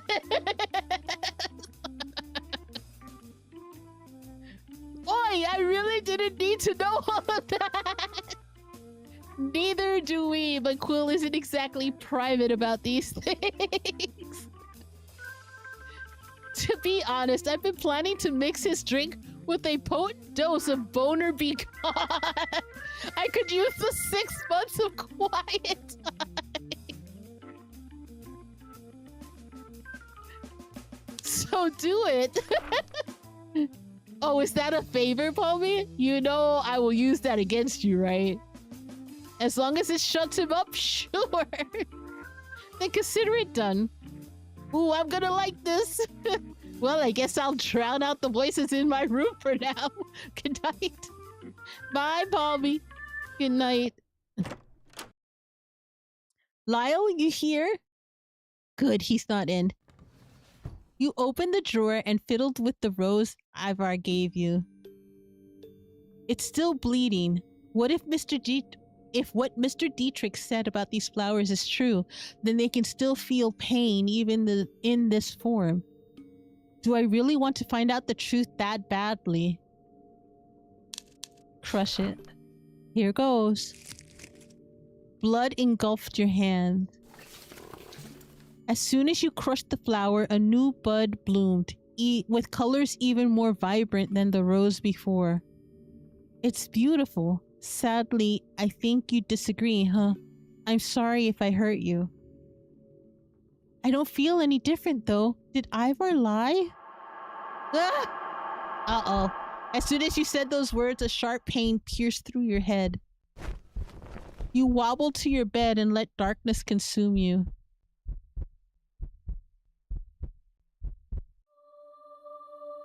Quill, stop! You can't do this! Do what? Can't you see I'm trying to help you, my friend? Let's get that parasitic witch off of you, hmm? No, stop! You'll kill me! Do you think that low of me? Need I remind you who you're speaking to? I'm Quill Inkwell. Ha! Quill lied to me. Uh-huh? As you sat up, strong hands encircled your neck, pinning you back to the bed. You look up and saw Quill with a wild look in his eyes. You found out, didn't you? What? I suppose all of you Palmyras are this way. Far too curious for their own good. Don't worry, I won't kill you. I'll just put a little memory rune on you so you can forget that tiny mishap of mine. You call putting your friend in a coma a tiny mishap? A minor setback.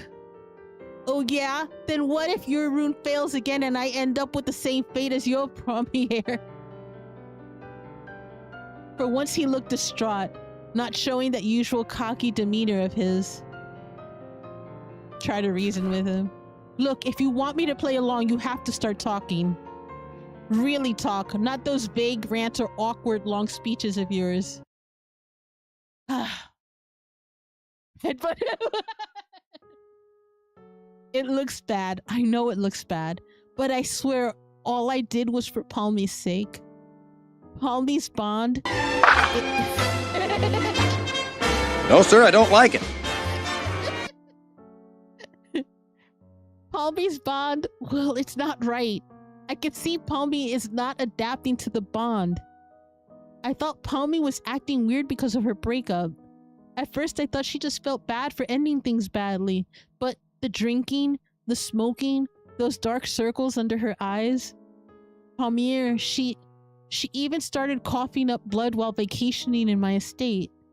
Only the blood wasn't red, it was black, pure black, almost like ink. A human simply cannot sustain a pure blood witch's bond. When witches bond, they share one body. The dominant retains their form while the other becomes their shadow. If things go well, the shadows would be in sync. But one night, I saw Palmier calling her mom. I could see two shadows, both fighting for dominance, with Palmier's shadow being choked by that demon witch of hers. So their bond was killing her. Yes, I tried to help. I studied all the runes I could find from my family library, but it seems that my overconfidence finally caught up to me. I fucked up big time, and that's the whole story. You could have just said all of that beforehand, you know. You didn't have to go psycho assassin on me. Oh, trust me, it wasn't intentional, darling. In fact, you're the one responsible for me being here. For real, bro? I know, right? Me? You somehow fucked up your dream protection rune yesterday, didn't you? I might have. Why? Lyle saw Ivor's flower on the floor. That hunky bear of a man nearly had a heart attack and stormed out of the room. Luckily, he ran into me first before alerting anyone else. Oh, I must have dropped Ivor's flower after I blacked out. Where is he now? Is he okay? I believe Arsham is calming him down. Don't worry, despite all the edgy talk, Arsham he really is the mom of our group. Won't Lyle blab about the flower? Oh, I made sure Lyle would keep his mouth shut for now. By the way, don't think you can distract me. You still haven't told me how you got that flower in the first place. You're the one who went off on a tangent on your own. I'll be more than happy to tell you about that, but first... Whoa! Will you let go of me already? Why are you touching me like that? To get you off? Get me off? What do you mean by getting me off, you pervert? Huh? You're the one with your head in the gutter. I meant off of me. Also, what's with his reaction? That's nasty. Isn't he supposed to be experienced in the bedroom? You'd think he'd be used to this kind of thing. Unless... I'm gonna tease him some more. Maybe I could... Did you want me to get off of you, Quill? What? Give him a taste of his own medicine for once. I can do that if you want. Quill immediately jumped off of you, rolling onto the floor. Oof, are you okay? No, With a loud shriek, Quill bumped you in the forehead with all his might. He had fun in me! Don't come near me, you creep! Before running out of the door. I guess I went too far, but still, there's no denying it now. Quill's a virgin. Oh, this is gonna be fun. Turns out he's putting on an act. Who does that?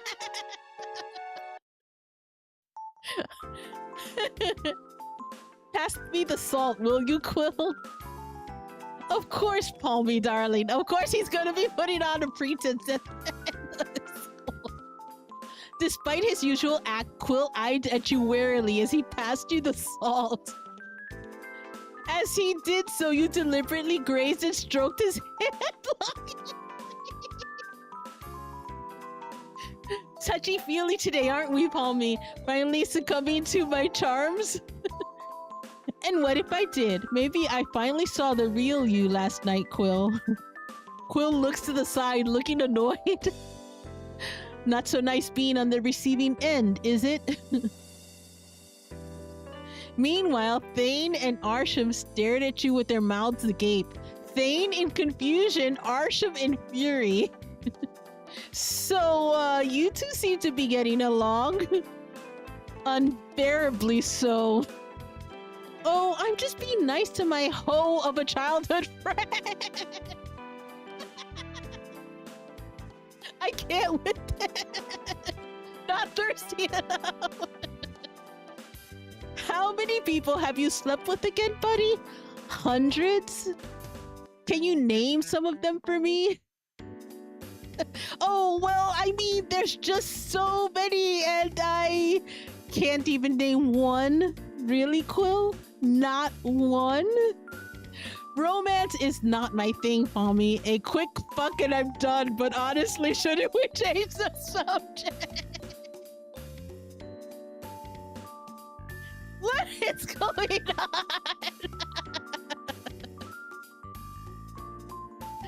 My sex life is hardly an appropriate topic for breakfast. Didn't stop you yesterday with that sausage. Different circumstances, Thane. Enough! Rather than Quill's horrible bedroom etiquette, don't you think we have more important things to discuss, Palmy? Huh? What happened with Lyle last night? He was in a total panic and wouldn't explain why. Oh, he has nightmares of his father sometimes. I think last night was particularly intense. I see. Is that really all? Ah, shit, is he catching on? Mouth help to Thane? Classic Quill. Quill's mouth... Quill mouth eat shit and proceeded to ravish his ass.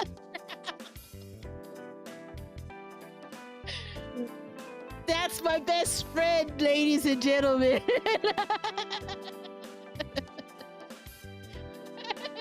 What? What's up? What's up, Cookie?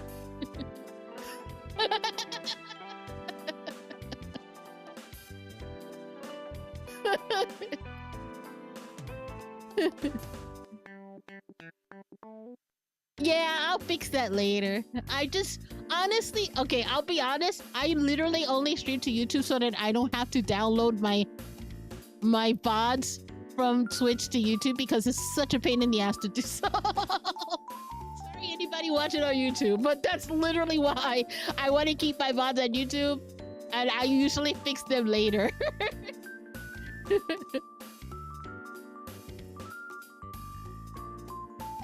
Damn petty virgin. Wow. Thankfully, Thane seemed to notice your need of help. Lay off, dude. If Palmy says that's all they know, then let's leave it at that. Honestly, can't you be more like last night? I saw you in the kitchen, you know, baking cookies and making hot cocoa for the kid with that pink apron of yours. Why don't you show that motherly side to us for a change? Ow! Arsham kicked Thane in the shin, making a loud thumping sound under the table. Again? Dude, learn to take a compliment already! As you giggled, you heard a repeated tap on a glass calling for your attention. Attention, students! May I have a moment of your time, please? A tall, regal-looking man rose from the teacher's dining section. He must be the headmaster. Ahem. Welcome, students, new and familiar, to another semester at Ignea's Witch Hunting Academy. As the headmaster, I know my greetings are late this semester. However, I was doing my duties for the church as all of you will one day. As you know, there's no greater duty than serving our country, a duty not so many dare to fulfill. And with that, I would like to thank you all for your service, your time, and your sacrifice. May you foster your skills so you may fulfill Lady Core's dream of a world without her kin. Solaris Agna. Solaris Agna. Agna. I have no idea what just happened. Many things were said, but little was understood. You immediately DM'd Quill under the table. Solaris Agna? Death to all witches. Rumor has it, it was a spell Core tried to craft before her death. Hence, the dream of a world without her kin part in his speech. A bit much, if you ask me. So, you love-hate your siblings, who doesn't? You're not very religious, are you? Most of us aren't. A lot of people became witch hunters not to serve the church, but because it's the highest paying job for our kind. This or becoming livestock for the vamps in Vortec. Personally, I prefer hunting witches than being a 24/7 blood bag for those human-sized mosquitoes. I have never heard vampires being referred to as human-sized mosquitoes. They are. Well, when you put it that way. I wonder what mission the church sent him on. Another lead to a pureblood witch, I suppose. And with that, you guys simply talked about trivial stuff before you headed to your next class. Looking at the timetable on your phone, you notice that your next class is herbal remedies. Vamps are now that. Yes, they are.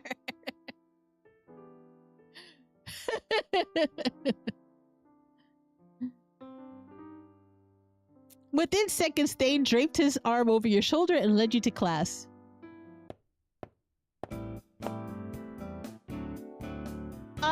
Why is this nun dressed like this?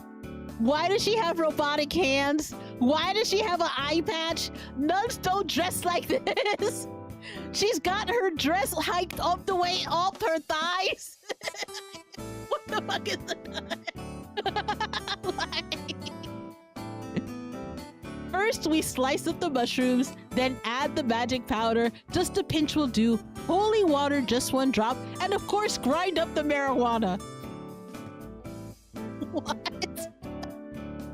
Best done one could ask for. Mix them all up together. And there we have it. Magic mushrooms. Perfect for a fun weekend inside the house or to numb the pain from losing all 4 of your limbs. Such a sweet smell. I'm sure it'll be fine if I just had a teensy weensy little... Miss Hedwin, you're still teaching? Oh goodness, pardon me. Now all of you can try for yourself, my children. Please be modest with the marijuana though. I'm afraid our school is a tad lacking in funds this year. Best of luck now, chop chop. In accord, the students took up their knives and started chopping the ingredients. You followed along, reading the instructions Miss Hedwin had written on the board. I learned how to make magic mushrooms. Why? I don't know why. Did Miss Hedwin just attempt to get high in class? You said it like it's the first time this happens.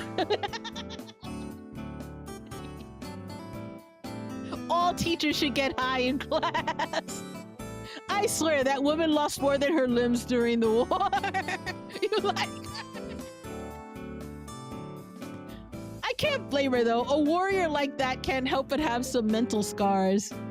Even in Vortec, people sing the ballad of Hedwin of the Blue Flame. Are witch hunters famous in Vortec? Not particularly, but Miss Hedwin is quite famous on her own. When Miss Vilkova still worked in Moore's Academy, there were the Academia Games where schools compete with each other in various forms of skill in combat.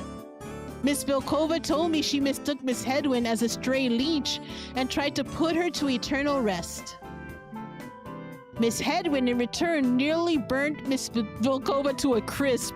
Miss Vilkova still apologized, though, since she was a teacher and Miss Hedwin was a visiting student.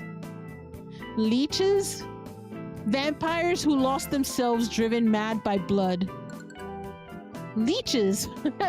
Our new conversation! Leeches! You and Vilkova sound close. Can you tell me more about leeches? Leeches are vamps obsessed with blood. And I get that, but why was Miss Hedwin mistaken as one? Leeches wore similar attire to Ignia nuns. Vampires who lost their humanity, well, they look iffy. Iffy? Their bodies transform into bat humanoid-like creatures. Think elongated limbs and claws, skin falling off, turning into black scaly hide. It's quite disgusting, you see. They're usually clad in all black nun outfit with a white full face mask. Like Miss Vilkova's? No, it's a different mask from the one Vilkova has. Hers is exclusive among the Blood Knights. Blood Knights? The Empire's Royal Guards. But that's getting off topic. Anyway, the masks supposedly block off the tempting smell of blood. You don't wear one, though. I'm not as interested in blood as most vamps are. The smell of blood doesn't bother me much. Even mine? Yours? Well, I guess it does smell sweeter than usual. Wait, actually, fuck, why do you smell so good? Oh my, is that sexual tension I see? What? Miss Hedwin, ouch! Due to his panic, he accidentally nicked himself on his cutting knife. Dark and grainy-looking blood started oozing from his finger. Oh no, I'm so sorry. I was only messing with you. Let me go fetch a Band-Aid. What? No, miss, it'll heal on its own. Looking at the blood dripping from Thing's finger seemed to trigger something in you. To back when you and Fia used to play in the garden and she would almost always nick her fingers on your mother's roses. Without thinking much about it, you instinctively sucked on Thane's finger. What the fuck? I shouldn't have done that. He's not Fia, you idiot. Maybe if I laugh it off as a joke. But wait. His blood kind of tastes like ash? Unlike normal blood, his blood tasted stale with a mixture similar to ash. No, Palmy! Thane pushes you away and immediately retracted his finger from your mouth. What are you doing? Spit that out! Spit my blood out now! Then he violently scraped your tongue with his gloved fingers. Bleh! Thane, what the? Shut up! Rinse your mouth with this! Thane shoved the glass of holy water to your mouth, pleading with you to rinse your mouth with it. Gargle! Did you get it all out? Stick your tongue out! I'm fine, I was just trying to help! The wound already closed on its own. I didn't need your help. Did you forget what I was? We could have soul bonded. Huh? Honestly, do you pay any attention in class? Vampires soul bound with a blood exchange. Sure, I haven't drunk your blood, but still. If I drank yours and you drank mine, we would have soul bonded. Seriously, what are you smoking? The weed in the air, probably.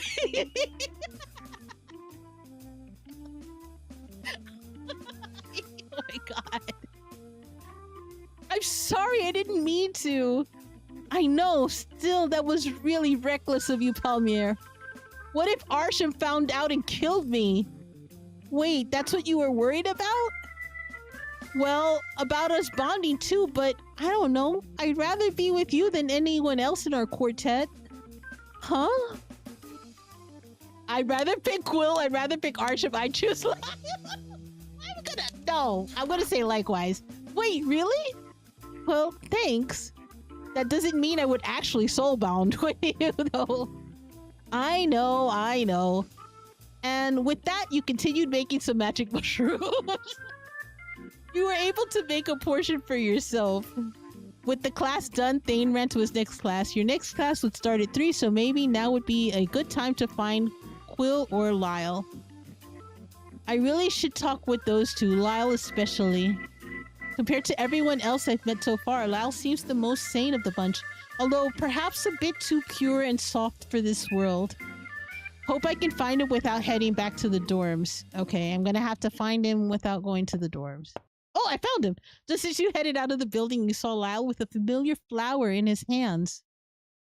Lyle! Stop running away from me! Lyle took one look at you and bolted. You immediately ran after him. You chased Lyle all the way to the gardens before he could try to run again. I will tackle him. Why are you hugging me? Okay. All right. When the ad break starts, I will stop. All right. Actually, I was trying to tackle you. I forgot how buff you are for a second there, but at least he stopped running away. Lyle, just what are you doing with that flower? All right, I'll stop here. I'm going to stop here. I'm going to drink some water. I'm going to finish my tea. My tea's almost done.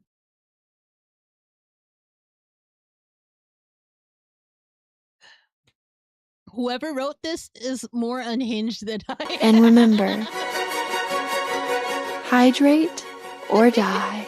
I'm hydrating. I'm hydrating. This game has a lot of reading, and I'm reading everything. I think next time I will use the voice changer. It's a little rough on your throat. Yeah, right with that, your EP. Wait, Betty, you see what I mean though? You see what I mean about the this, it is hilarious. I do not know what's about to come out my mouth any second. Oh my god.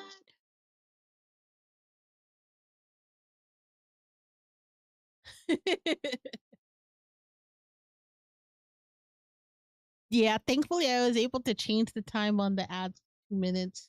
Down from 3, thankfully. Now 2 minutes, like it used to be 3, that used to be the least amount of ads you can play. But now it's 2. So I'm happy about that. I mean, it means less of a payout, but I'm glad that you guys don't have to sit through so many ads anymore.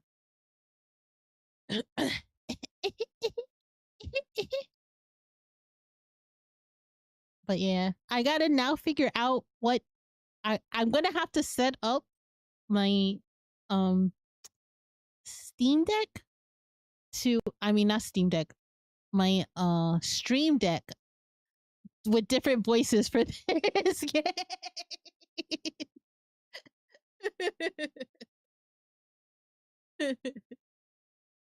Wait, you'll do what for VODs but not on live?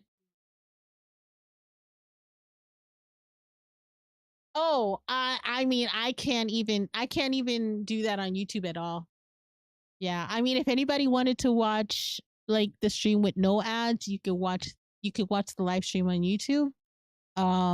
Because I don't have the requirements to have my channel monetized. So my channel's not monetized. And it's so funny. It's so funny though, because when you, like, sometimes there'll be music that's in the game that it'll say, oh, you know, this is copyrighted and blah blah blah blah blah, and I'll be like, I don't give a fuck because my channel's not monetized anyway.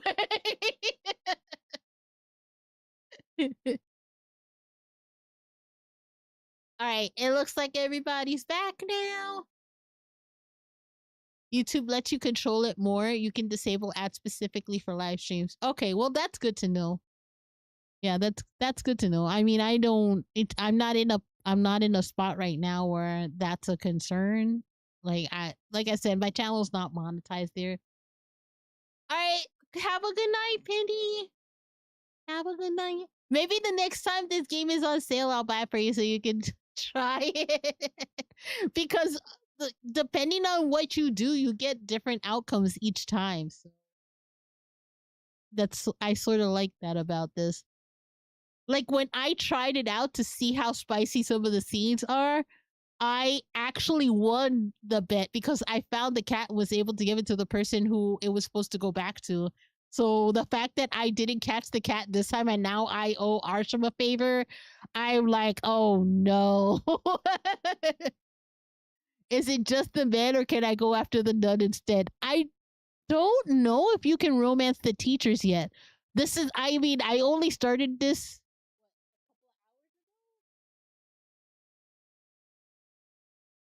like 2 hours ago. And yeah, I don't know if you can romance the teacher. You may be able to. I think you can romance the grand witches, but I don't think you want to considering you have to kill them. So you could probably even go after the cat. This is not date everything. Okay. I heard about that game. This is not date everything. So I don't think you can romance the cat. All right. Lyle, what are you doing with that flower? I'm sending it off to the sea. What? On land, this poor man will never know peace. But at sea, at least he'll stop crying in misery. Crying? Wait, you can hear them? Lyle gave a small nod. Vaguely, they mumble and cry a lot. It's hard to understand them sometimes. This one just kept apologizing for cheating on his fiancée, Vera, my sister. I know he's in the wrong, but no sin deserves this kind of punishment. I was only trying to bring the soul some peace. Does that mean seawater kills them? No, they're still cursed with immortality, but they won't get more buds blossoming. I don't know why, but the seawater keeps them in one piece, and the crying usually stops little by little. I see. It sounds like you've handled this before. My elder brothers told me before the buds grew. Ah, I'm so sorry. I'm sorry too. Thomas said you met my father in a dream. Thomas? This flower's name. Thomas said you and my father talked about Vera. He says you're the one who killed her. Shit. To be fair, she killed someone else first. A guest at her own wedding. And are you mad? No, I'm glad actually. I still remember the many times Vera harmed Yilf. She had it coming. Yilf? My brother. He was the one who helped me escape. New conversation topic, Ivar's sons. Oh. Have you seen him, Yilf? He's a red rose bouquet now. Is he alright? No blood oozing from his petals? No tears? No, no tears. At least none that I can see, but let's not add that detail. Good. I'm sorry for rummaging through your stuff, but I wanted to put Thomas at peace. Will you let me do that, please? Of course. In fact, I think I know someone that can help. Pike! Oh, Pamir, good to see you, kiddo. And wow! Who might this strapping fellow be? You fish lad? I can use your muscles out at sea. Bet you can wrangle up tuna with your bare hands. Tuna? Pike, this is Lyle. Lyle, this is Pike. Pike's a fisherman from Leynar, the local fishing village. Pike, sorry to trouble you, but could you set this flower off to sea? Why him? Well, if we set it off here, it'll probably drift back to campus. Wouldn't it be better for Thomas to be sent farther out? Oh, that's true. I didn't think about that. You want me to send this flower to the sea, kiddo? Sure. I was just about to head on out there anyways. Not much biting in these waters today. Is this a custom of yours? Pretty flower, though. Never seen anything like this. You don't know what the flower means? Nah, flowers ain't really my thing. Also, lad, I must say you have some pretty mighty fine peepers on you. So pretty. My eyes? They don't bother you? Why would they? Also, I wasn't kidding, Sonny. I could use a man like you around the village. I'm getting old and need help carrying my catch home every now and then. You can do it after class. Carry my catch home, clean out some fish. I'll pay you good coin for it. Take me with you as you set the flower off? Then sure. Deal. Shall we go now then? You don't mind me taking a quick stop at Lanar, don't you? Ah, well, it's fine. Sail ho! As Pike prepared his boat, Lyle turned to you and smiled warmly for once. I'll be off then. Say goodbye to Thomas for me. I will. Well, off we go now. See you, kiddo. You watched Lyle and Pike set off to sea. That's one issue done. Now to find Quill.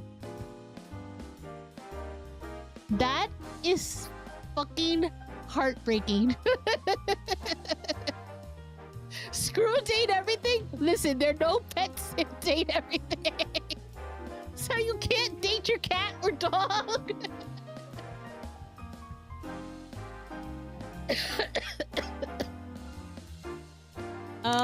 Okay, is he in the library? You saw Kepler guiding some students carrying a tower of books into the library. What is wrong with this man's eyes? And his teeth! Over here and don't touch the glass. What's going on?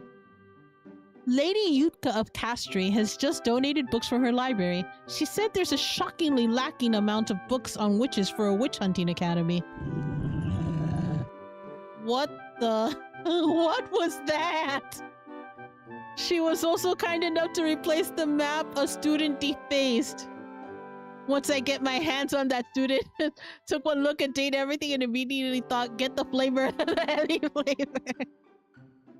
Once I get my hands on that student, I swear I'm going to gut him and eat his heart out. Not literally, right? That's still a pending answer. Okay, you psycho, why don't you let me deal with this guy, yeah? It's probably just some kid who's jealous of vamps or something. Fine, but if you don't find him by next week, I'm going to take matters into my own hands. I have a quest. I haven't eaten a student in quite some time now. That's racy flavor. I mean, I got rid of that smiley. He has an aura, I'll give him that. He eats students. Excuse you, Karen will elaborate. And he's gone, of course. Wait. Him? Who's that? Have you read The Guide to the Rare and Beautiful? It's a book on sirens, mermaids, and fairies. Heard there used to be mermaids in our lake. Wonder where they are now. What? Oh, your hair? Your seeds? Your secret? Never mind. What the hell was those answers? The Jellyfish Festival is coming soon. Do you know it used to be called the Festival of the Beast and Beauties? It used to be a mating ritual. The girls would wear roses, the beauties, and the boys would wear leather collars, the beasts. When a girl pulls on the boy's collar and the boy takes off her flower, that means they match and would marry. What? Okay, I clicked on all of these guys. What's in here? There's still the guy with the... There's a museum in Vortex with coarse pajamas and a vial of her blood. They say her blood is undrinkable for vampires due to its weird consistency, almost like ink. No!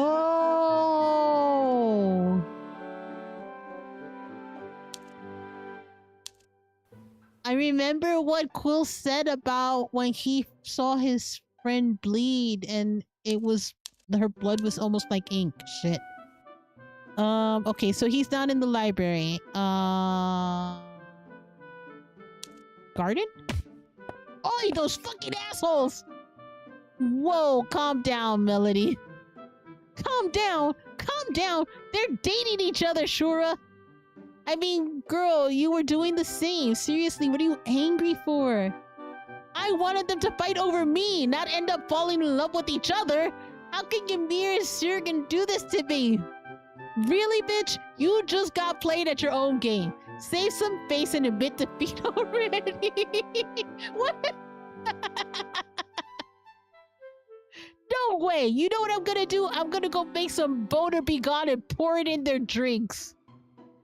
Let's see how long the romance lasts when sex is off the table. Wow. Okay.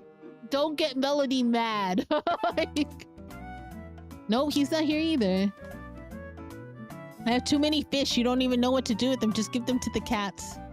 Cats in Gomorrah love fish. If you have turtles, you can also give them... I already like to... Wait! He drinks the blood of turtles?! That's not cool! Yeah, noted. Never accept a drink for Melody. Do you know that the Vamps in Vortec are trying to create a new aircraft? Not one running on runic, but on blood? Apparently some Vamps have been drinking enough witch blood to develop powers of their own. Ominous if you ask me. Oh, hey. Hey, Palmier, you fish, right? Sure. It's Martin from Potions. Look, can you help me get some materials for potions? I need 2 clownfish. They're super annoying to get. I'll give you 5 baits to start with. Sure, I'll help you out. Thanks. Just send them to me via your phone when you're done. Another quest. And I have not found Quill yet. Okay, Lower Gardens. No, he ain't here. I already don't see him. Who is this all the way over here? I didn't know that.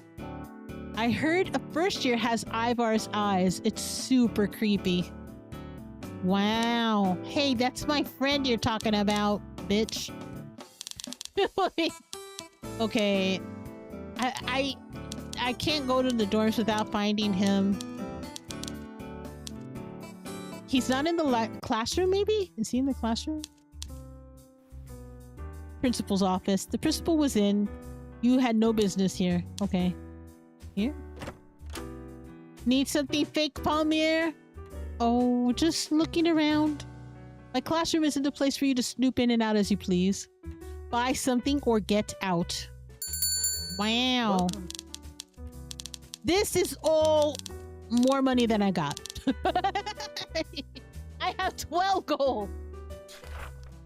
Now get out. Jeez, are you always this way, this curt with your customers?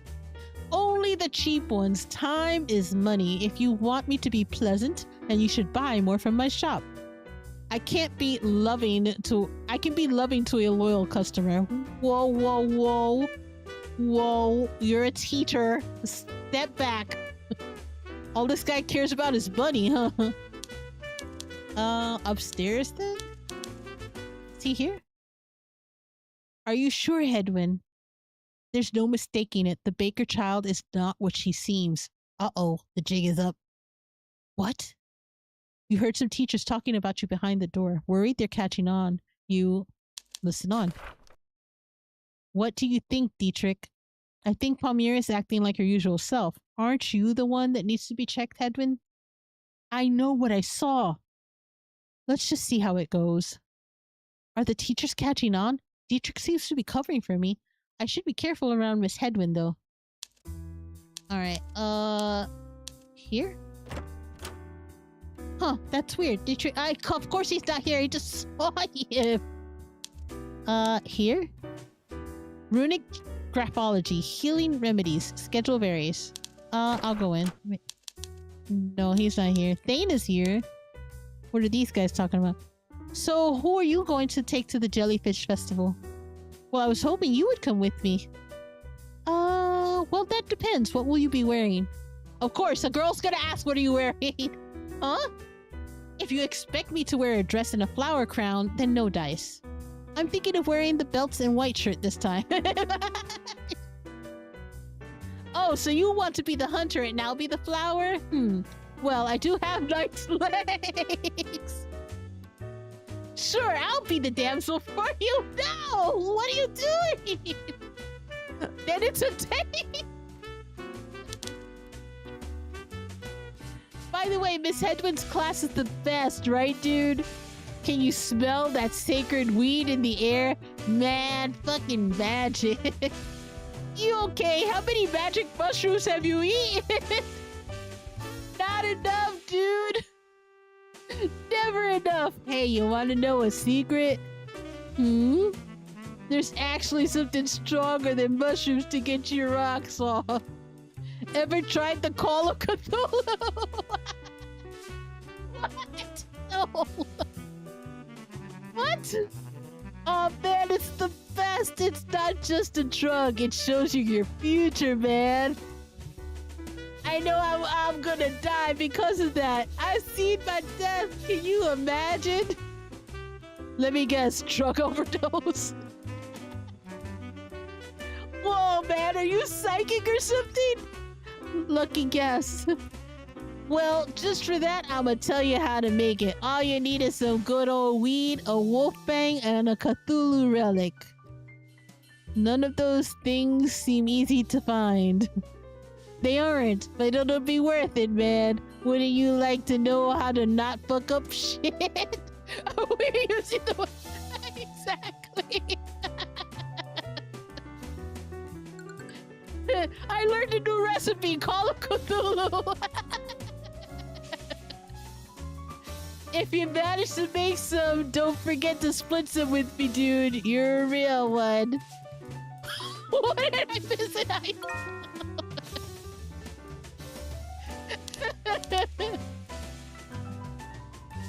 Hey, Palmier, I was just wondering, do you think you were a changeling baby? A what? You know, a changeling baby. Babies who get swapped at birth by fairies. I'm asking because you and Fia are so different from each other. I mean, no worries if you are one. I was a changeling. In fact, Mr. Kepler was the fairy who took me from my parents. Why did he take you in the first place? Apparently, my parents used to go to this school too and messed with his books a lot, so he held a grudge. My parents had to do the whole changeling ritual thing. You know, the 100 paces in a circle, 13 drops of honey, a human sacrifice. What? What? Yeah, but the point is the demon spawn was returned to the fairies, and I was sent back to my parents.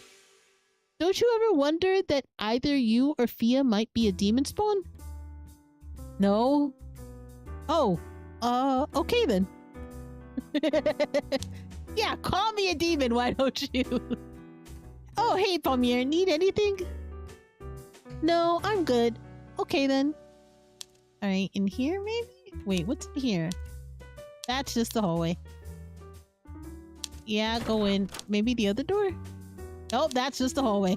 Alright, oh wait, he might be in this room? I'll go in. Anything I can help you with, dearie? Oh, Miss Edna. Please, I told you we're long past that. Call me Poppy. Right, Poppy. Hi, can I use the room? I need to, make something. Potions? Sweets? I remember how you love making sweets. Well, until recently, that is.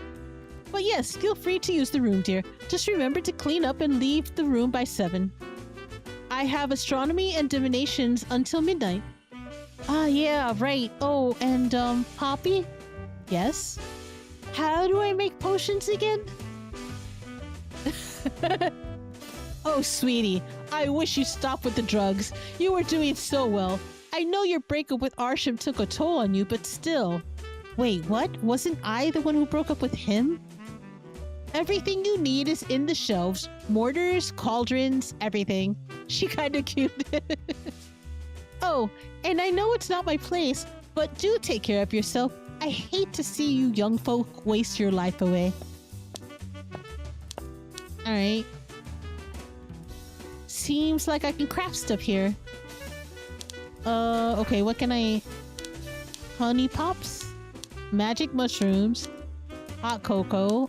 Bread. I can make bread. I can make a cake! Common candy. Cat food.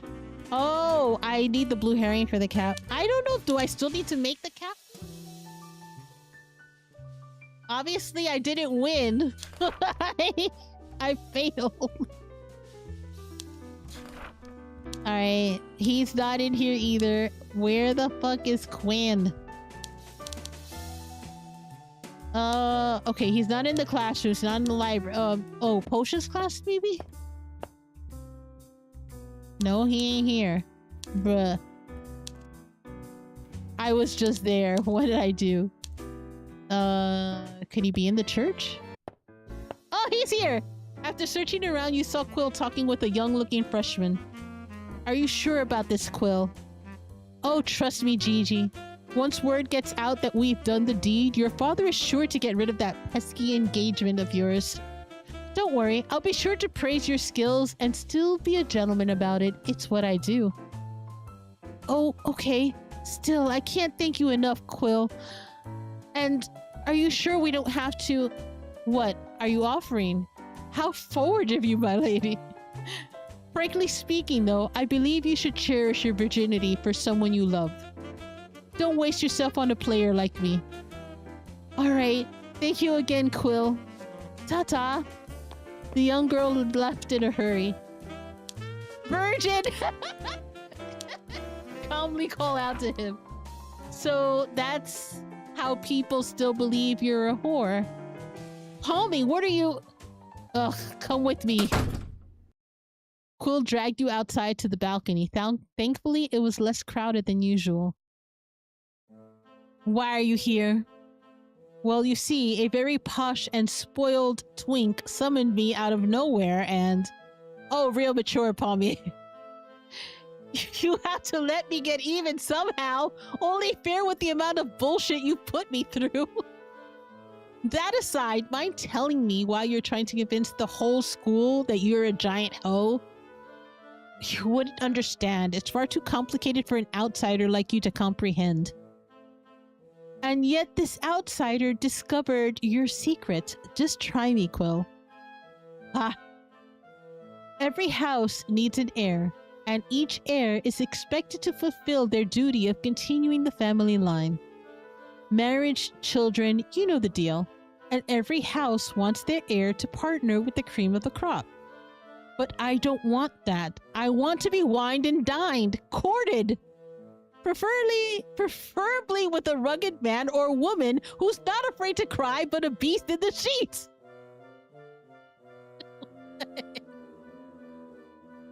Oh, and I want to have a grand flash mob proposal with Pommier, Arsham, and Thane following along with pouty faces because my lover forces them to. Oh, and I want that to happen in the school courtyard for all women, particularly Thea, to see. I think he's actually in love with my sister. Specific, but okay. Okay, so you want to be romanced. I get it. Totally understandable. But why the lies? Nobles like me don't have the choice of dating their potential spouses. Once our parents have eyes on a particular suitor, then that's it. But if said heir isn't so reputable among the nobles, then it's very unlikely they'll receive a marriage offer in the first place. Oh, so that's what you've been doing, making yourself look bad so no sane person will want to marry their child off to you? Quill the promiscuous slag.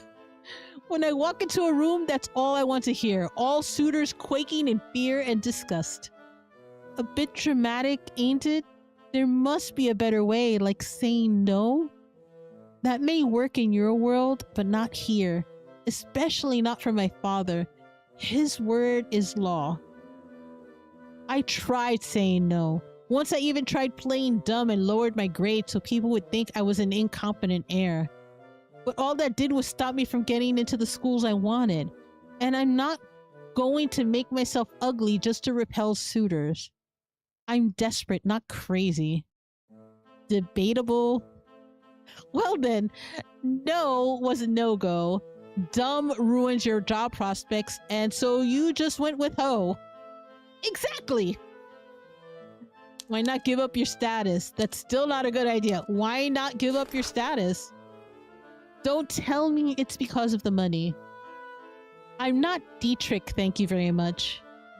And I'm sure I can become my own man with or without daddy's money.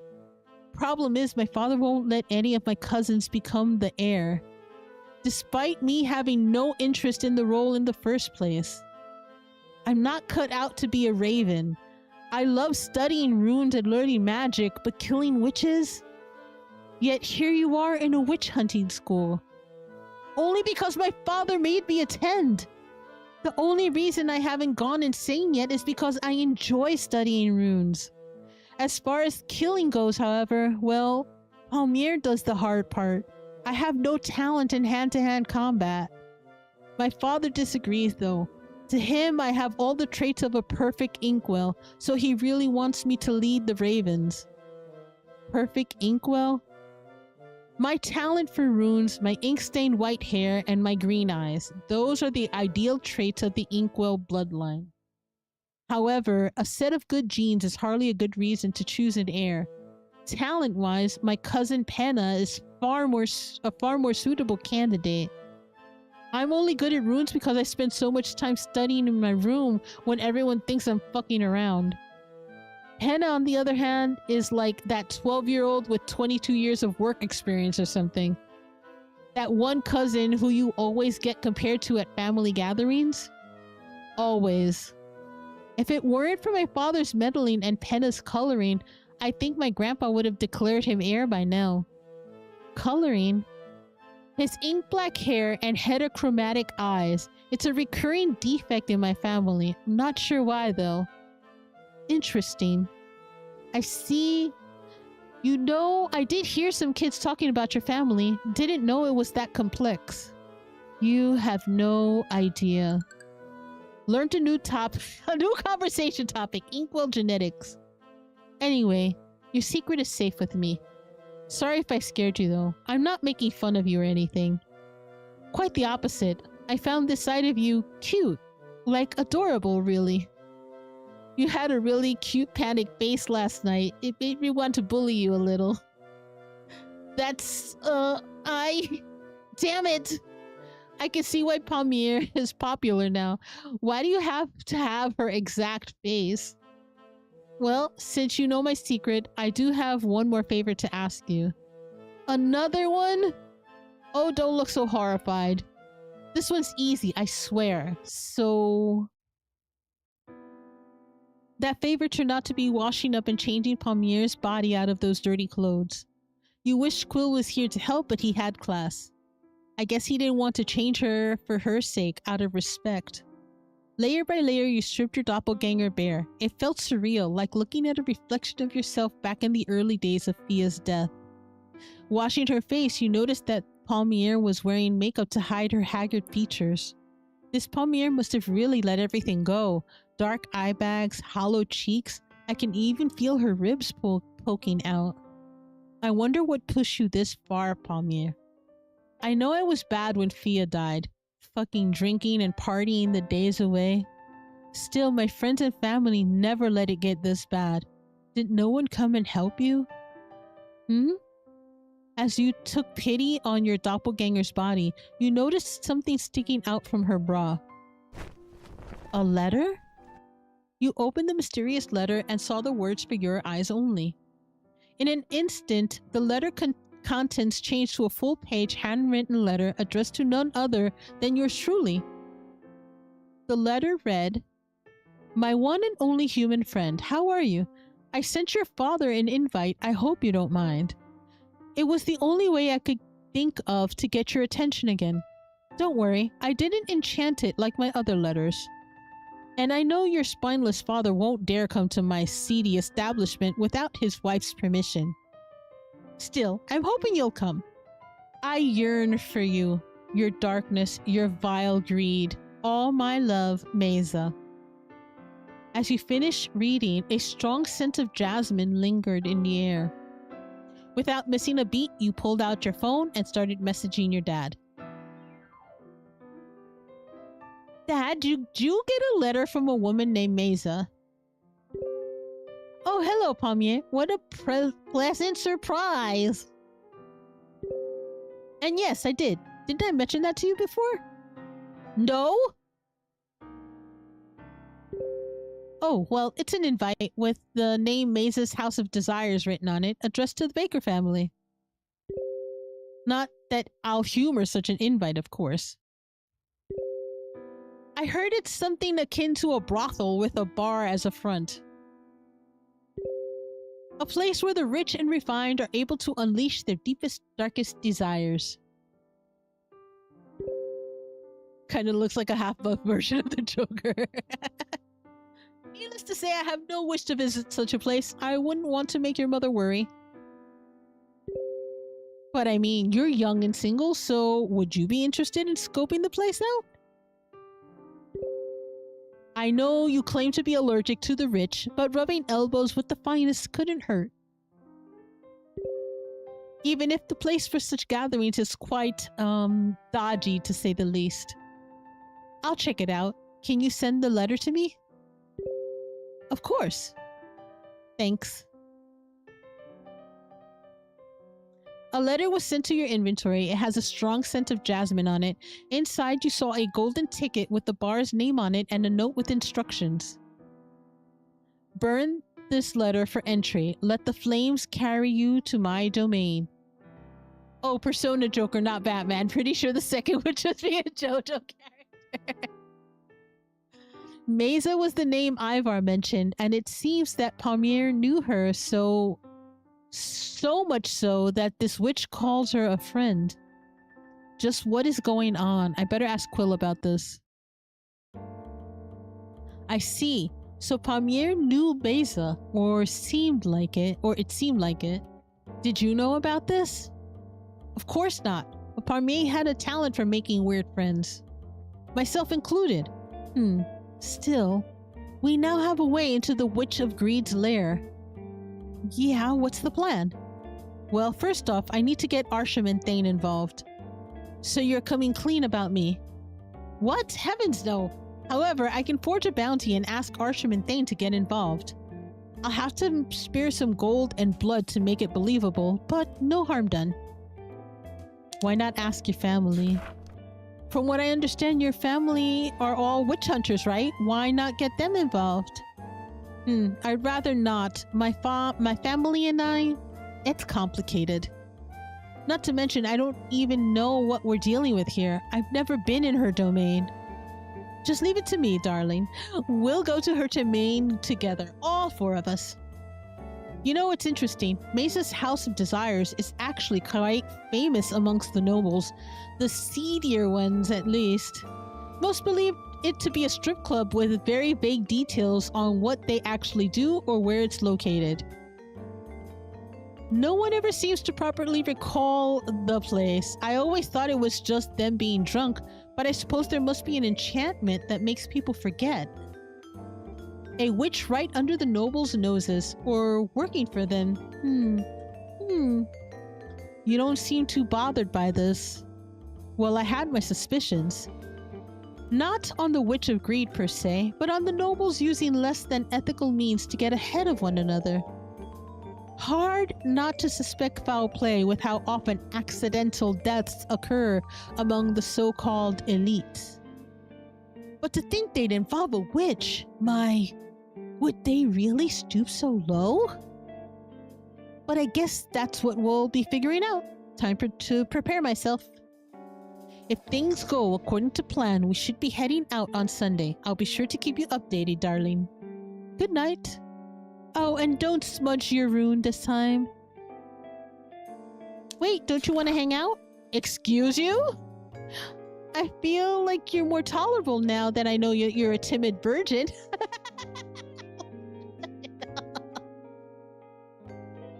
You're not gonna let that go, are you? Nope. But anyway, you're the only one who knows my real identity here. I could use some chill time with someone I can drop my mask around. Are you saying you want to wine and dine me? Sure. If that's what you want, sure. But just so you know, I don't have any cash, so if we're going anywhere fancy, it's on you. Well, of course, I would never make a lady pay on a first date. Ouch.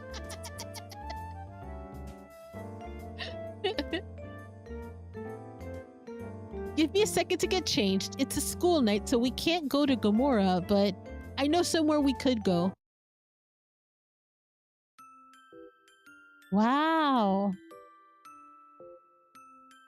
Nice view, right? Quill quirked an eyebrow at you. I meant the stars. Stroke his ego. You and the stars look great. Yes, it's breathtaking, you and the view. Such a dull and safe answer, but I'll take it. So, this is your go-to dating spot? Not exactly. If you must know, you're my first date ever, actually. Wow, really? Don't look at me like that. Between studying and witch hunting, I had very little time to myself, let alone for romance. Well, that's true. Still, stargazing was a good idea. The stars are especially bright here, unlike in my world. Actually, that's not the main portion of our date. There's something I'm waiting for. Just not sure how long it'll take. Oh wait, there it is! Out in the distance, you can hear what seem like horses' hooves running through the lake. Wait, lake? Looking out to the water, you could see a pale green horse galloping across the water. Its flowy green mane shone under the moonlight. Whoa, is that a horse? Kelpie. Kelpie? He's a wind spirit. You saw that fire spirit when Arsham cast his fire rune, right? Well, this one is a wind spirit. It's rare to see them roaming in the wild. Their visages would sometimes appear when we cast certain elemental runes, but they simply don't compare to the real thing. This place is one of the very few spots you can still see elemental spirits around. No one really knows why. You seem to know a lot about them. I do. To be honest, I wanted to study them more and become a zoologist instead of a witch hunter, but of course the family wouldn't let me. The family? You make it sound like you're a part of the mob or something. Oh, believe me, sometimes it truly does feel that way. A poor, fragile little me has to take over that family one day. Fragile my ass, I saw you beat the crap out of the other Palmier. Only because Palmier was worn out and I had a ton of runes hidden under my sleeve. Physically, I'm as delicate as a little flower. Back when I was younger, I even had to get booster shots every month just to get out of bed. Wait, really? Yep. Whenever I was bedridden, Palmy would come and keep me company. Palmier would tell me the usual school gossip, and in return, I would talk her ear off about elemental spirits and the like. When the jellyfish season came around, the three of us would try to catch them as they flew out of the water. The three of you? Palmier, Fia, and I. Although I guess it's more appropriate to say that Fia and I tried to catch them. Palmier would just start shooting them with fire runes. Some friend you've got there.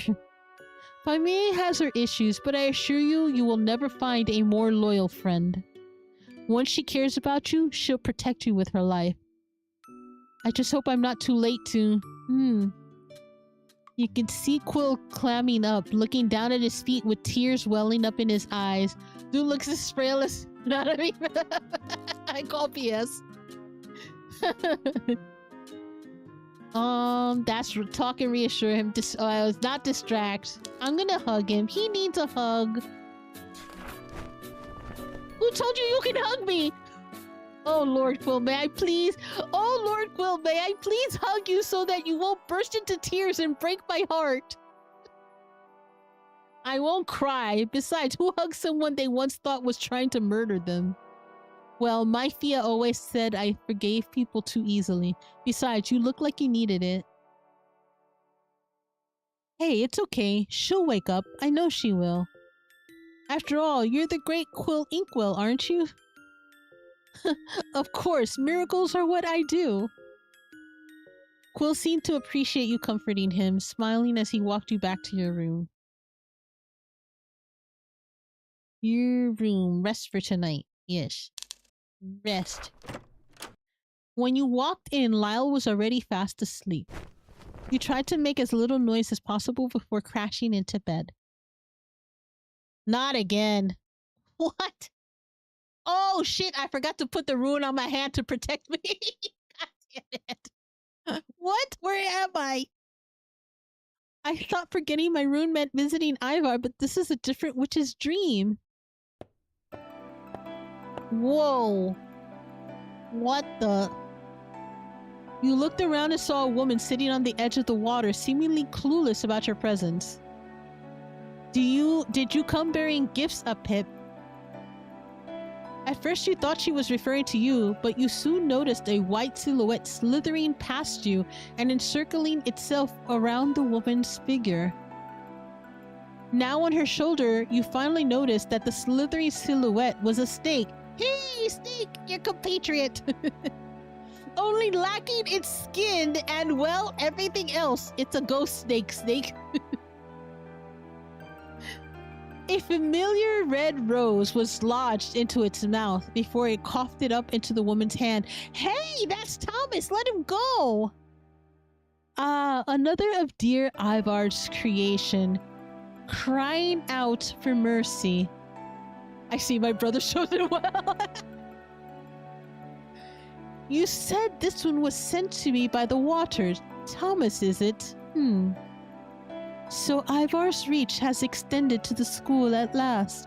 Oh, her name is Io. Okay. Shush, little one. For no matter how hard your cries are, they will not beckon death's sweet embrace. And though I cannot grant you your wish, I shall try my best to put your soul at ease. Slowly the rose was enveloped in light before turning into something else entirely. A jellyfish. Dream well, little one. You watched as the jellyfish flew out of her hand, floating peacefully as it passed through the ceiling. Is this where the flying jellyfish in this world come from? Does my death-scented visitor desire my embrace as well? Huh? Wait, are you talking to me? Respect, bro.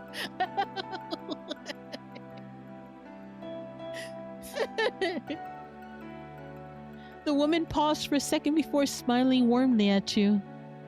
The smell of death clings to you like a second skin, but it is a different kind of death, an otherworldly kind. You are the unplanned champion, the innocent outsider who will be our demise. As she approached you, you were able to look closer at the lady's eyes. Instead of pupils and irises, her eyes were more like stars. The witch smiled at your entranced expression. "'Tis not our true moment of meeting, little one. You still have one kid of mine to slay." The witch turned around and walked to the center of the room. "Until then, I shall await for your arrival here, in the most blasphemous of secrets. In a tomb where humans and witches tried to be gods." What are you talking about? That's for you to find out, little one. Farewell now. Time to return to your nightmare. Wow, that's a nice send-off, lady. A tomb where humans and witches tried to be gods. What was she talking about? New conversation topic, a god's tomb. Maybe the library has something? Huh? Who's texting me this early? Quill, of course. The dreaded day has finally come. What is it now, you big drama queen? Miss Vilkova's defense class. The three of us all have this class together. And I know she's going to make you and Arsham partner up and show the class how it's done. She always does that. I'll send you pictures of the runes you need to survive. Each rune will have a different use. We're studying in the archery field today, so I'm guessing we're going to be doing long-range combat. A blessing for you, really, unless you've actually been in a fistfight. I have once or twice.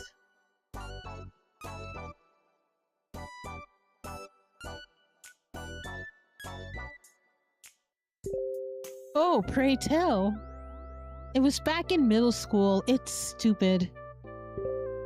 I love stupid people and their wild antics. Tell me more. Some jerks thought it'd be funny to hang up Fia's training bra on the flagpole. She developed early, so she always got unwanted stares from the boys. I punched the boy responsible and it turned into a big fight.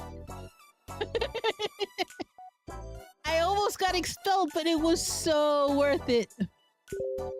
I bet. Though, why didn't Fia pick her own fights? She's not like that. Not my Fia. She was sweet and kind. Yeah, she can be a big baby sometimes. But that's fine too. The total opposite of my Fia, then. Only in personality. Everything else is identical. If it was an exact match, I think I would have had an emotional breakdown. Oh no, can't have that now. It's far too early for that.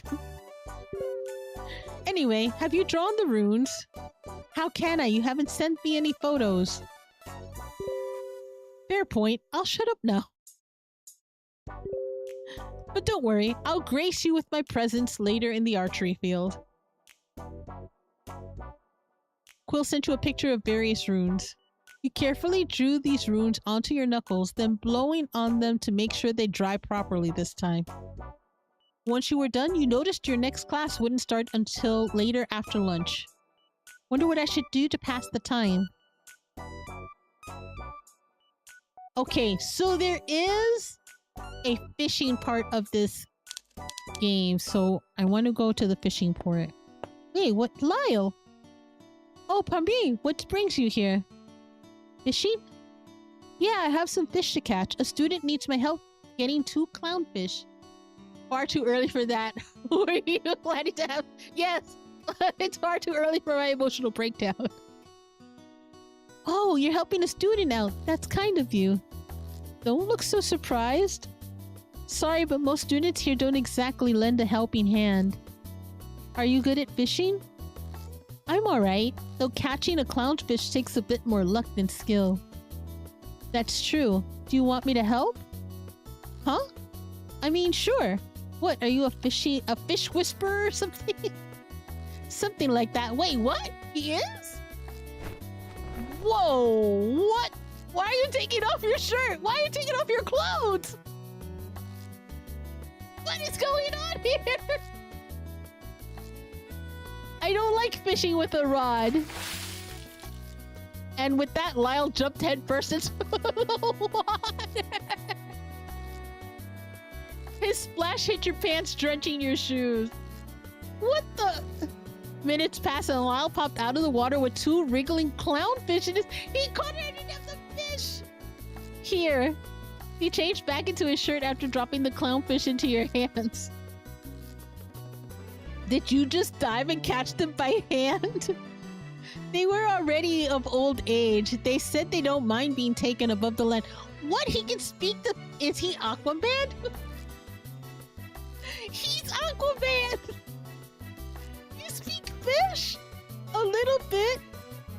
Are you a princess? You're a little mermaid? Touch his... No, he'll freak out if I do that. You're a little mermaid. I don't know about little. Also, I think the real mermaids below us will be offended at that. What? They're mermaids in the game? They're mermaids down there? 1 or 2. I saw them swim past. Don't worry, mermaids won't attack unless provoked. You seem to know these waters well. I like it here. There's something familiar about these waters. Like an old friend or a grandma. Nah, it's the dating sim. He's probably a nice version of the team. A grandma? Ah, that sounded weird, huh? Like I meant these waters feel like home, if that makes any sense. Not really, but I guess it's nice that you found the place that feels like home. Well, anyway, thank you for the clownfish, Lyle. I'm sure Martin will appreciate it. Now I don't have to use any bait. True. Sure, maybe we can fish together sometimes. Naked? He crossed it off. I'd like that. I'd like that, preferably without getting wet though. Ah, sorry, we'll use rods next time. Deal. Later, Lyle. See ya. Listen, I'm all for the friendship. I want people to be friends with me. Alright, oh wait, hold on. Quests? I should be able to here we go, turn in. There we go. Yay! Ink and Inkwell. Oh, that's, active. I gotta make the boner be gone. Need some shut-eye. Oh, I need to make hot chocolate. Wait, what do I need for hot chocolate? I need milk and cocoa powder. All right. I can just go to the shop then and then do that one too. This, I saw it here. Yes. Welcome. Milk. Cocoa powder. Perfect. Okay, now I gotta go to the potions. And she does not, she does, no. The main character does not have any filters. She has no boundary. Because at first I bet you if I would have touched his chest and he had asked that, that option would have probably been available. Wait, classrooms? Alright, let me go back upstairs. This is the room. Yes. Go in. Here. Craft the chocolate. Craft. Go. Gimme. Explore. I don't need to craft anything else. Now I can go to my quest. This one. Turn in. I am so glad I don't have to find the people and I can just give it from here. That saves so much time. Alright, now I'll go to the archery field.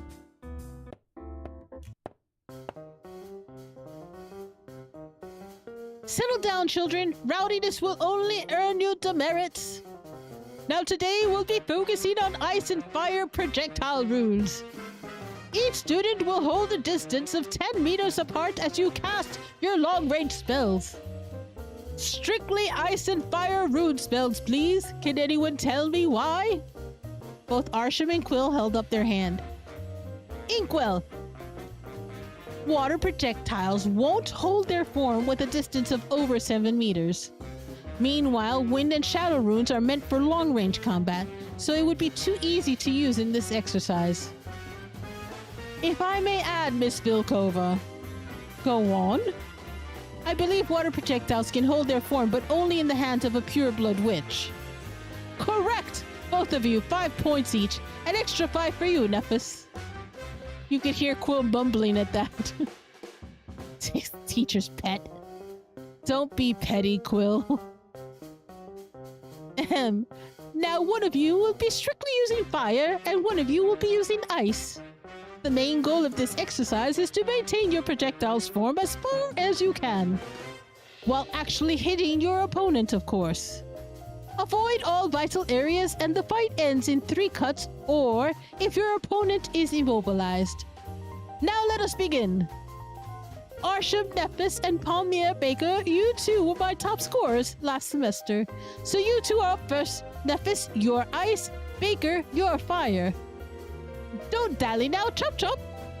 Arsham confidently strode across the field while you reluctantly got up from the bench and walked to your spot. Quill gave you a thumbs up, but he mouthed, "You're gonna die," as he did so. He's an ass! How supportive, man, he can be such an asshole at times. On my mark, now, 1, 2, fight! You see icicles starting to form around Arsham, shaping themselves into various kinds of floating daggers. Without hesitation, Arsham flung those sharp daggers at you. Whoa! You rolled out of the way, but one grazed your leg. Another cut formed on your jacket, but it didn't break the skin. That's 1 cut, 1 point to Arsham. Arsham had a smug grin as he seemed to expect you to roll out of the way and adjusted his aim accordingly.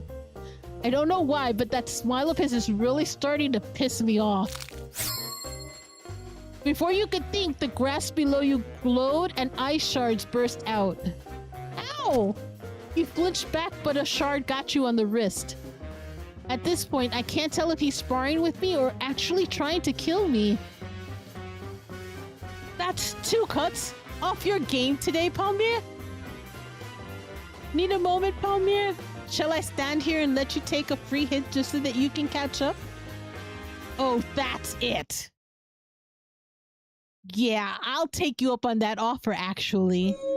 Don't know if this will work, but... Fire? A bright blue flame was conjured out of your hands. Your fingertips start to sting as the flame bursts forth in the form of a tiger. It twirled and contorted as it pounced towards Arsham. Shit! In a bout of panic, Arsham seemed to have flung his own flame at you. His phoenix charged straight ahead to your blazing tiger.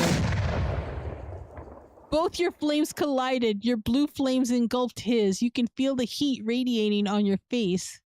However, they were nothing compared to the burning sensation on your fingertips. I'm gonna wait here because an ad's about to start in like 40 seconds. So I'm gonna wait.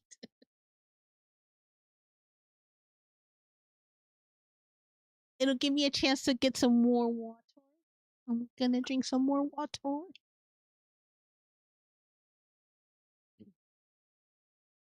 I think next one I'll snooze it because it's already 3 a.m. So the next time the ads come up, I'll let the ads play and then I'll probably end stream there. But yeah. Damn! I'm supposed to be just a regular human person. How was I? Even with the runes, I shouldn't be able to do something like that. That's crazy.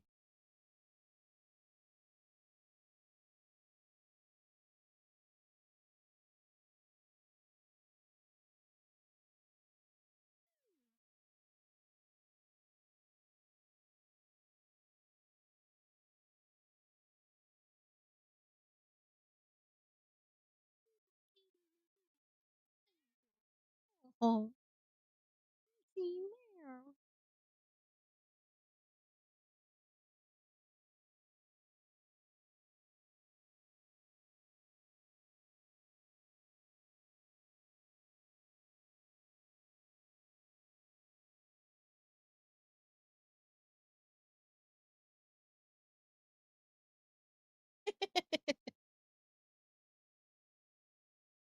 Bro reminded me of Venom for a second when they fought Carnage. It's time to die. That's the spirit. No, we are going to die. I should have dragged his ass up there. Like, bro, you put me in a line of fire. What the fuck?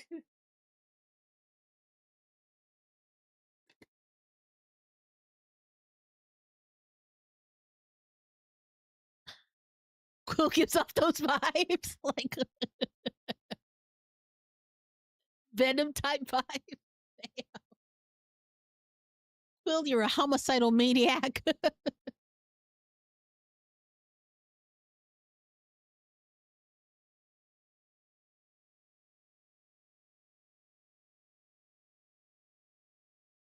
It's got like another minute. One more minute.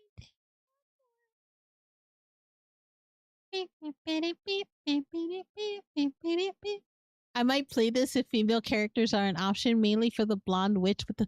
So you can play as the guy. I chose to play. So if you play, you can choose to play as the girl or as the guy. And I think if you get to play the guy, I'm not sure who your love interest wind up being. I'd have to try it out and let you know.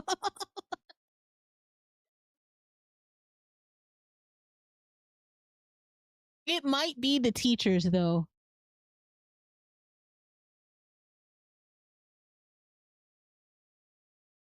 But if you play as the guy, then you're the brother. If you play as the girl, then you're the sister.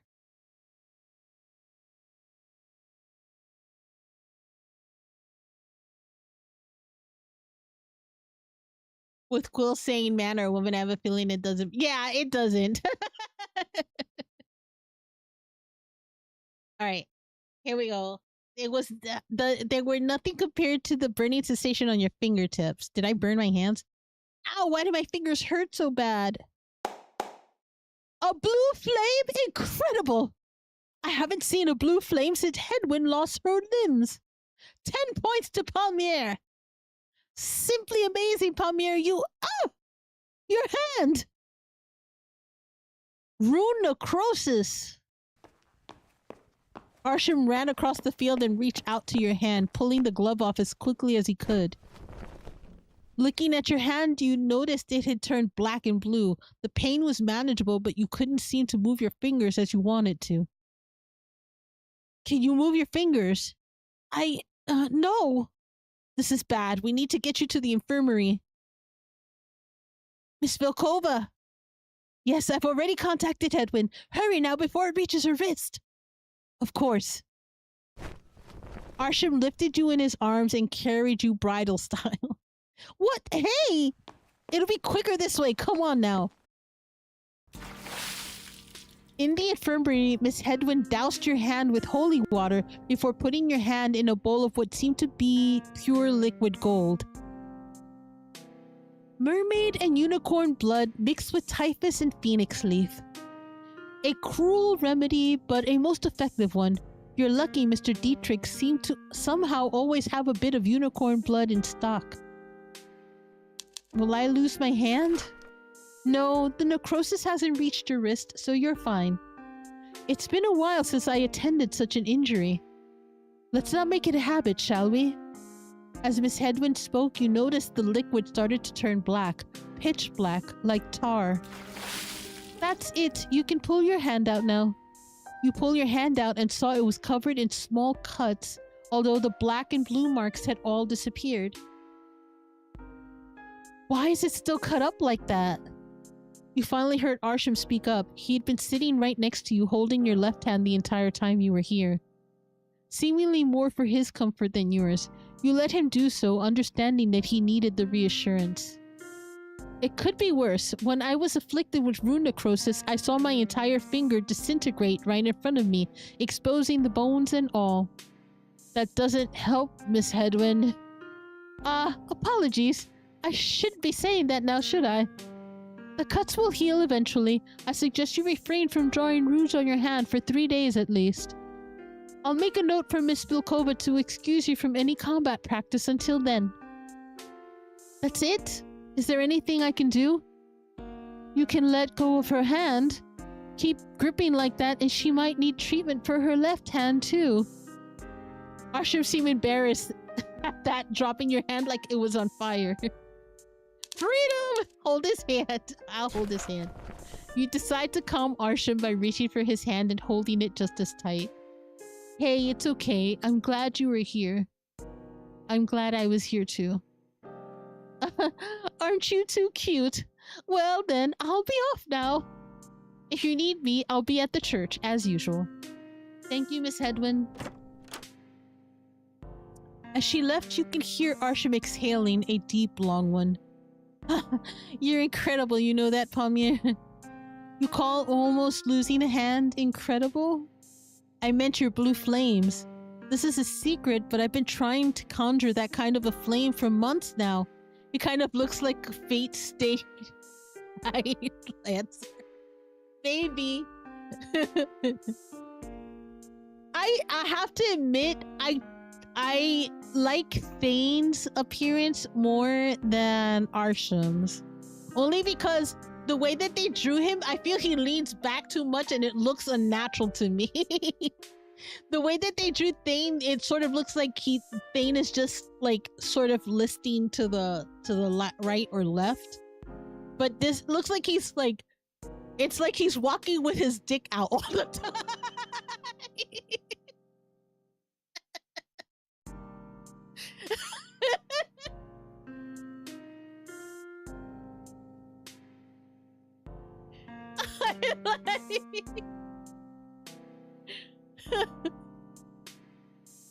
Anyway, that's I'm like, this is throwing me off the way he's standing.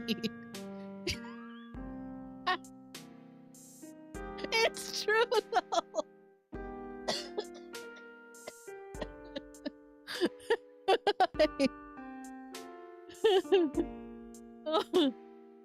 The most I can do is summon out a phoenix flame, yet you did that spell like if it was nothing. Almost as if by accident. Because it was. You're incredible. I wonder if I'll ever catch up to you. It's not like you have to. Praise me more. You're perfect.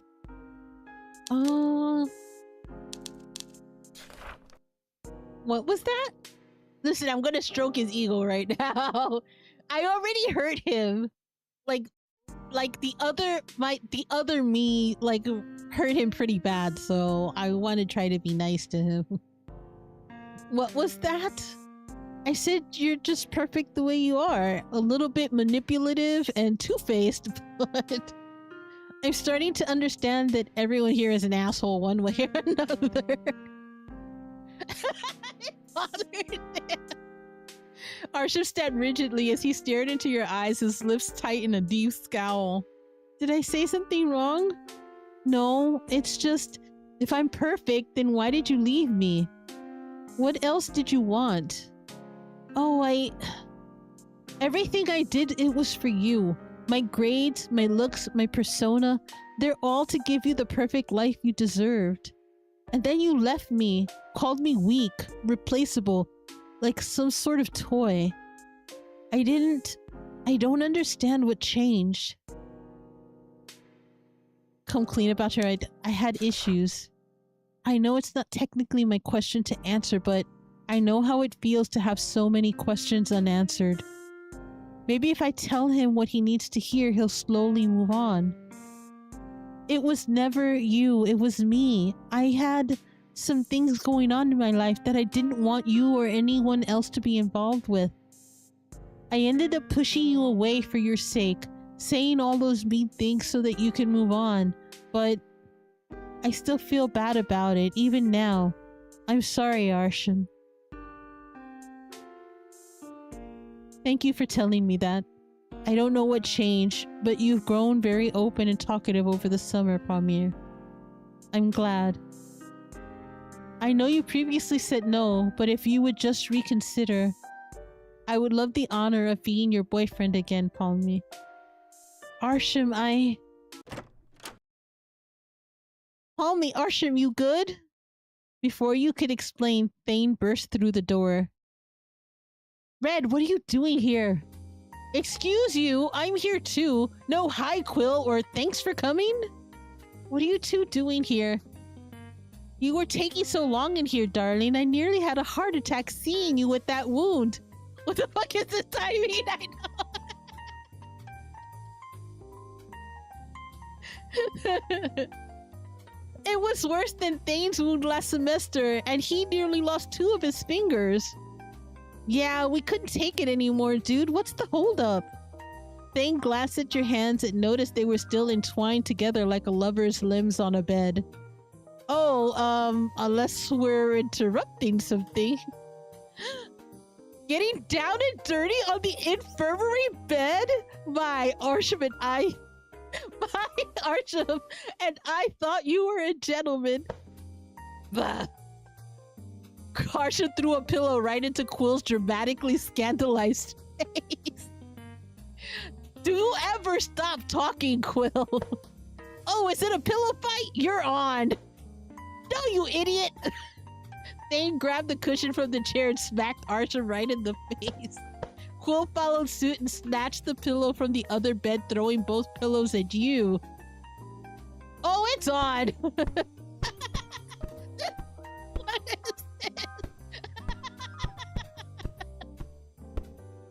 You're not sure how your trip to the infirmary turned into a full-blown pillow fight, but you're happy it did anyway.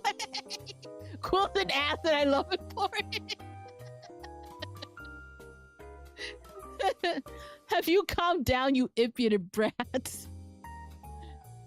Oh, come on, Archie. You had fun too. I don't know what you're talking about. Uh-huh, sure. By the way, what did Hedwig say, Palmy? You good? I can't use runes on my right hand for 3 days, but I should be fine. 3 days? But what about our mission together? You had a mission? Bounty on some witch called Mesa. 500 grand for her head. Oh, that's where he's going with this. He's extremely opportunistic, isn't he?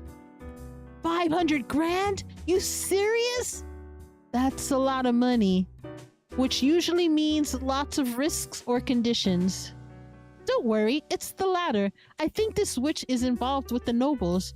You know, Mesa's House of Desires. House of what? Never heard of it. Isn't that a whorehouse where only the 1% play in? It's a highly exclusive, even amongst the nobles and higher-ups. So exclusive that no one ever divulges where it is. Well, someone discovered it. That it might be less of a dirty secret and more of a witchy secret instead. Client wanted me and Palmier to go scope the area and bust some heads. And how exactly are you going to get there? Client sent Palmier an invite. It should get us in. But with Palmier's injury, we can really use some backup. You lovely boys up for a night out? Sounds like Epstein Island but magic. 500k divided by 4 is still 125k. And where exactly did you receive this bounty, Quill? I didn't see it up on the job boards. It was just posted moments ago. Look it up. Although skeptical, Ashram scrolled his phone, his face tensed after reading the post. It's very vague, and it seems like even the client isn't sure if it's a witch or not. Yep, only speculation. If it's not a witch, then the pay is cut to only 1,000. Still, not a bad gig. That makes more sense. You sure it's not the club themselves? Trying to market into the witch hunter seat? Well, even if it is, it's still a chance to enter the world's most exclusive nightclub. Sounds fun, don't you think? Hubris doesn't suit you, Quill. No one posts a $500,000 bounty without solid understanding of risks and fears. Yeah, well, Palmier and I already decided to go, so you can tag along or wait here and sing my victories after. I'm in. I could use some money to buy blood. Archie? If Palmier's going with that injury, then it's best if I come along as well. Then it's settled. We'll rendezvous at Arsham's room on Sunday, 7 p.m. sharp. And why exactly must we use my room? Because unlike the rest of us, your room's a single. Since we all know you somehow convinced that poor first year to drop out. He was annoying me, and I have no use for a hunter with no family name. Okay, who the ass? Who the ass? So far out of these three, Thane has been the only one who's not an asshole, okay? And that's why you have followers instead of friends, Arsha. Besides us three, you love us, don't you, Daddy? Stop. Despite looking annoyed at first, Arsham did put on a faint little smile. Something I realized about him was he's a manipulative asshole. There's no doubt about that. But he does have a sweet spot for your little quartet and Lyle, apparently. It's confusing you. He treated you like royalty, but he treated everyone else like pawns in a chess game. You worried that someday you'd be one of his pawns too. You coming, Palmier? Huh? Dinner. You should eat something, then head straight to bed. Yes, Mom. Not you too! You had dinner with the boys, then headed straight to bed. Palmier? Arsham, come in. Is Fia in there with you? No, why? I needed to talk to her, but I couldn't find her in her room. Huh? Do you know where she goes? Wait, you went to her room? Why? That's private. And I'm her sister. What else have you been doing in her room? Were you alone with her? I'm not doing anything unseemly with her if that's what you're worried about. Don't worry, you're still my favorite baker, Palmir. You look lovely today, by the way. Thanks, I guess? Get out? Just today?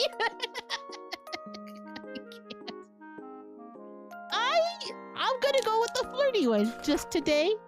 You know you'll always look good to me, dear heart. Okay, Romeo, you can get out now. Don't ask questions you don't want to hear the answer to, love. I'll see you in class. I wonder where Fia might be. If she's anything like my Fia, then it should have taken her ages to get ready in the morning. Did she have an early class? Worried, you decide to head out and look for Fia. She was probably still in the dorm somewhere, right? Sure, I guess. Uh-oh. As you look around for Fia on the girls' dorm floor, you hear a faint sob coming from the bathroom. Wait, is that Fia? Fia, are you in here? Palmier, I heard you crying. It wasn't me, it was Prim. Oh, Fia, what are we gonna do? My father, how can he do this to us? Taking in your surroundings, you notice that your sister was stroking the blonde's back. She took on a fetal position, sitting on the bathroom floor as Fia crouched next to her and gently rubbed her back in a soothing circular pattern. What's wrong? Prim's father just sold their house and left her mom without leaving them a cent. What? Why? Why? That's kind of what we're trying to figure out. My theory is simple. Her dad has a secret family. Another set of wife and kids to whom he loves more. Really, Fia, really cute. What do you think, Grumbles? Fia, I'm right here. Oh, sorry, didn't think you'd hear that. But you know I'm not good at this comforting thing. Do you want hot cocoa to calm your nerves? I'm allergic to chocolate. Wow, she really does suck at this. Go and make her some tea. Make her some tea with lemon and bring me some concealer and a hairbrush. Why concealer and a hairbrush? You wouldn't want the whole school to know you've been crying your eyes out in the bathroom now, would you? My sister's allergic to chocolate too. Oh, I didn't think about that. Okay, be right back. Fia scurried out of the room. You should really help with that girl's people skills, but for now... You had a sobby teenager to deal with. Prim, right? My name's Palmier. I'm sorry for my sister's attitude. I can lend an ear if you want. I just don't get it. We were fine. Last week was my parents' silver anniversary. We had a big party and everything. They even renewed their vows. Prim's cute too. What the fuck? But then my uncle took my dad on a boys' night out and suddenly he said he didn't love her anymore. Then he found someone else and was going to spend the rest of his life with her. Why? Did my uncle hook my dad up with a stripper or something? Are you sure it's another woman? What else can it be? I bet she's some whore who only wants my dad's money. I heard he even sold his company and land in Castry. He just took all the money and ran. I don't know where he is. Do you think he sold all his assets so that he can live a new life with her in Vortec or something? What am I gonna do? My mother never worked a day in her life, and I don't know shit about work either. I had an allowance of 100k gold, for fuck's sake. How am I supposed to do manual labor now? How am I supposed to pay for school? So your dad find that hoe? What are these choices? This will be good for you. I know it might seem bad now, but it does seem like you've had a pretty cushy life so far. Maybe this is the universe's way to teach you how to become independent. Be a self-made woman. Go on, no. You're telling me you don't want 100k a month for doing nothing? I want to do whatever I want and be spoiled rotten doing it. Who the fuck wants to work for their money? Yeah, this wasn't going how I wanted it to be. If it makes you feel better, a girl as pretty as you would have no problem getting a sugar daddy. A sugar daddy? What's that? Well, it's a kind of... While you were explaining sugar babies and OnlyFans.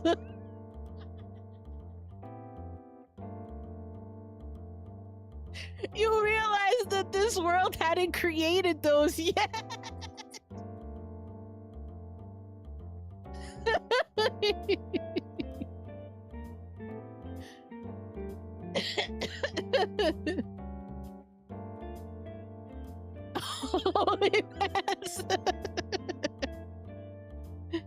The girl lit up as she felt she could use your suggestions to build up a business. Dear Lord, what have you done?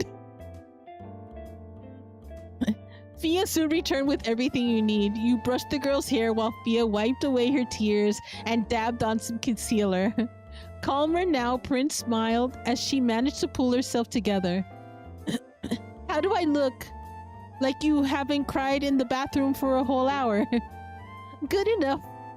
I'll be sure to think about what you just said, Palmier. I can see why people call you one of the brightest in your year. Yeah. Well, goodbye now. Wouldn't want to be late for class. Well, now that that's done, see you at lunch? Yeah, bye. I just made OnlyFans in this world.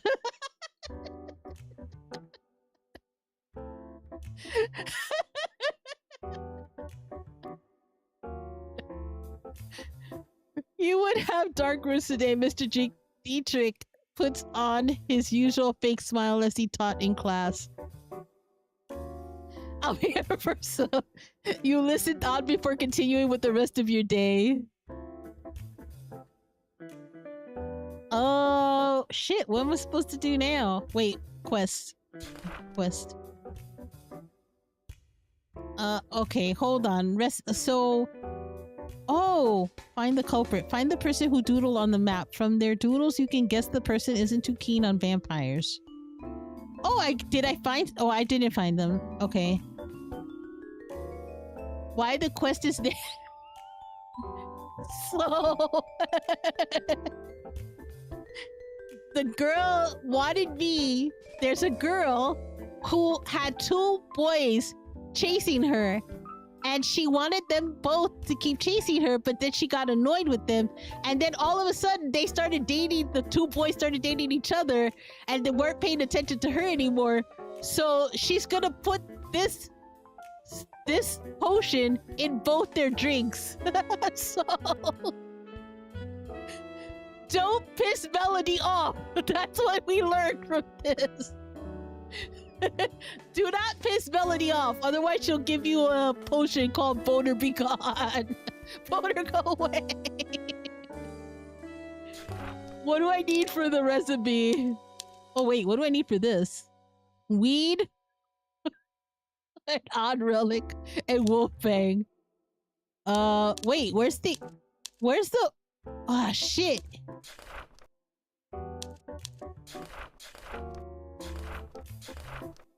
I don't have the recipe for Boner Be Gone.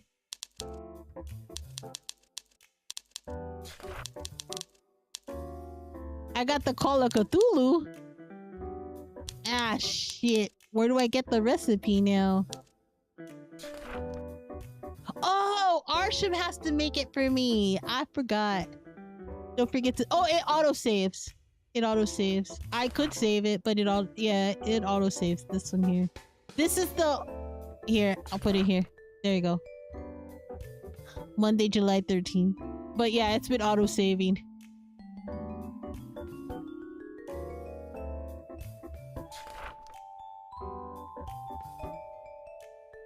Oh, shit.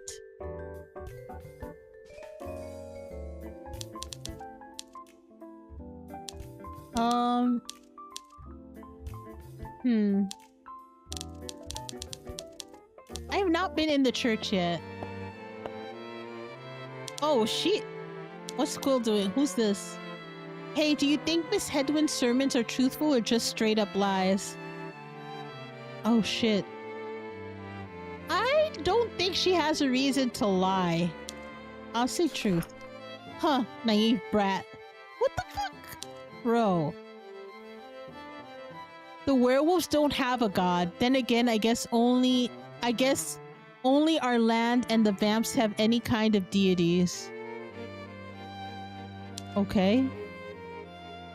Oh, that's the same thing. Wait. Oh, are they just listening? Miss Hedwin lost all of her limbs to rune necrosis back in the Dead Zone War.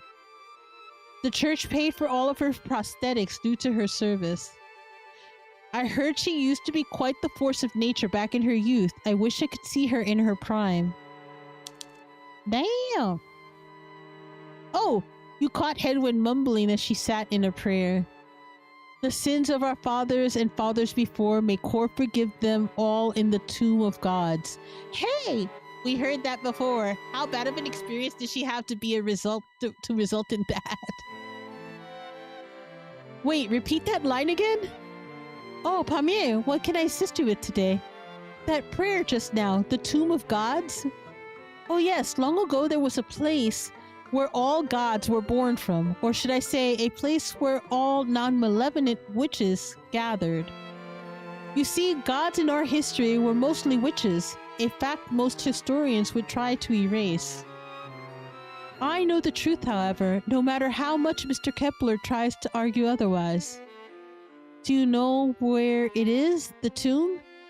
No, I'm afraid not, and even if I did, I doubt I could say. Scholars say that anyone who found its whereabouts would be enchanted to keep their silence.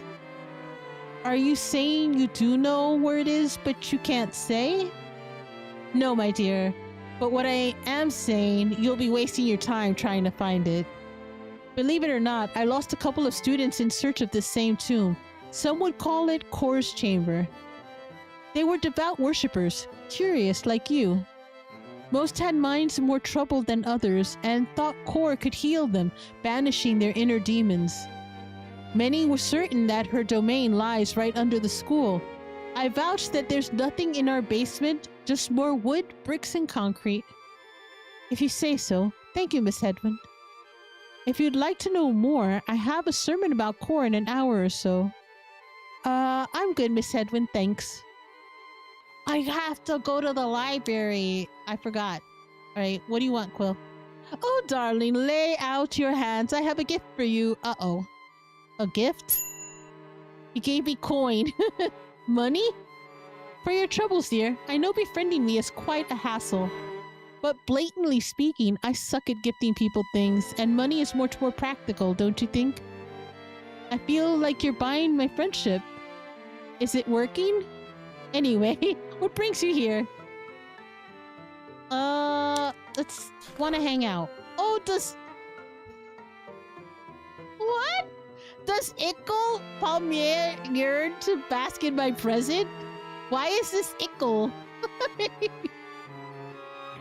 I changed my mind. Wait! Oh, hold on now. I was merely teasing. So what do you want to do? You know the area more than I do. Well, there's something we can do. Do you believe in what is going on? What is this music now? What is this music? Do you believe in divination? Wait, is that like fortune telling? Diving what? Tarot cards, crystal balls, palm readings. You mean bullshit? I'm gonna go with the top. I'm a believer. Sure, I mean, magic is real, so why not divination? Magic is proven, though, through rune, ink, and witches. Divination is not. I'm failing Poppy's class on the subject. I took it as an elective since I thought it would be an easy A. However, I clearly underestimated the class. Palm reading is my weakest subject. I never understood what I was supposed to see other than a bunch of wrinkles. Hi, Angel. Do you want to practice with me? Well, I suppose it won't hurt. Come on, give me your hand. See anything? You sweat a lot. And you need more moisturizer. But no, nothing of the sort. Wow. Tell me what you really mean, Quill. Why don't you try it on me? Okay, I actually try. Okay. You start to seriously examine Quill's palm, checking all the lines and curves. You have a long fortune line. Emotional damage! I know, right? You have a long fortune line, so money comes to you easily, though you seem to have bad luck in romance. I mean, that's quite obvious, isn't it, darling? Are you sure you're not just summarizing my life?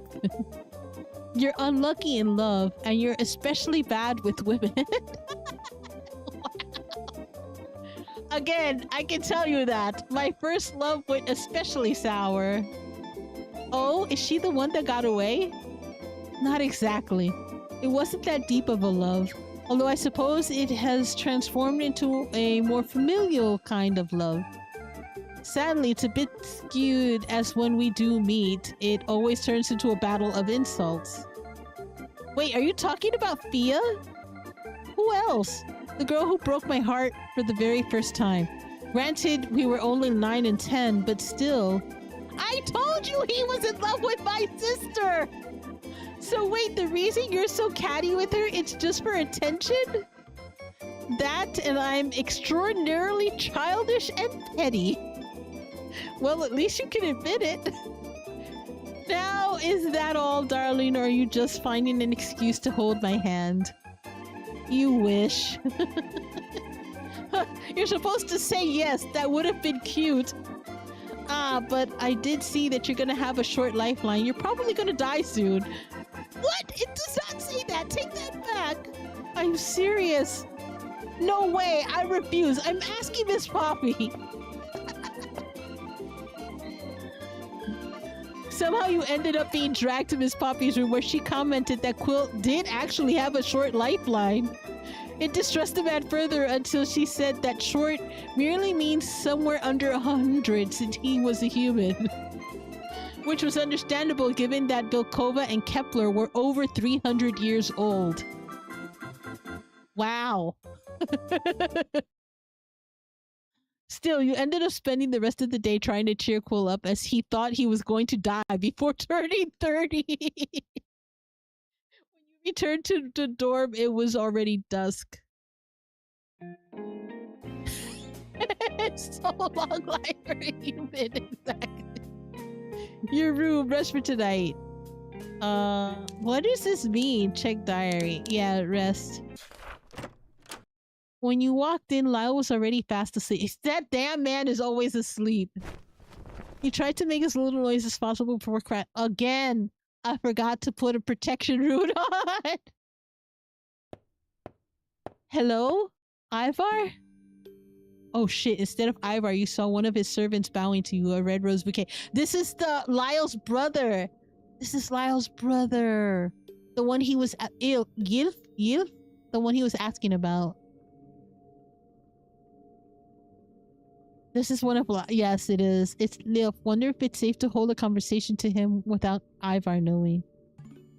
Ask where Ivar is. Wave around his eyes. Are you Yilf?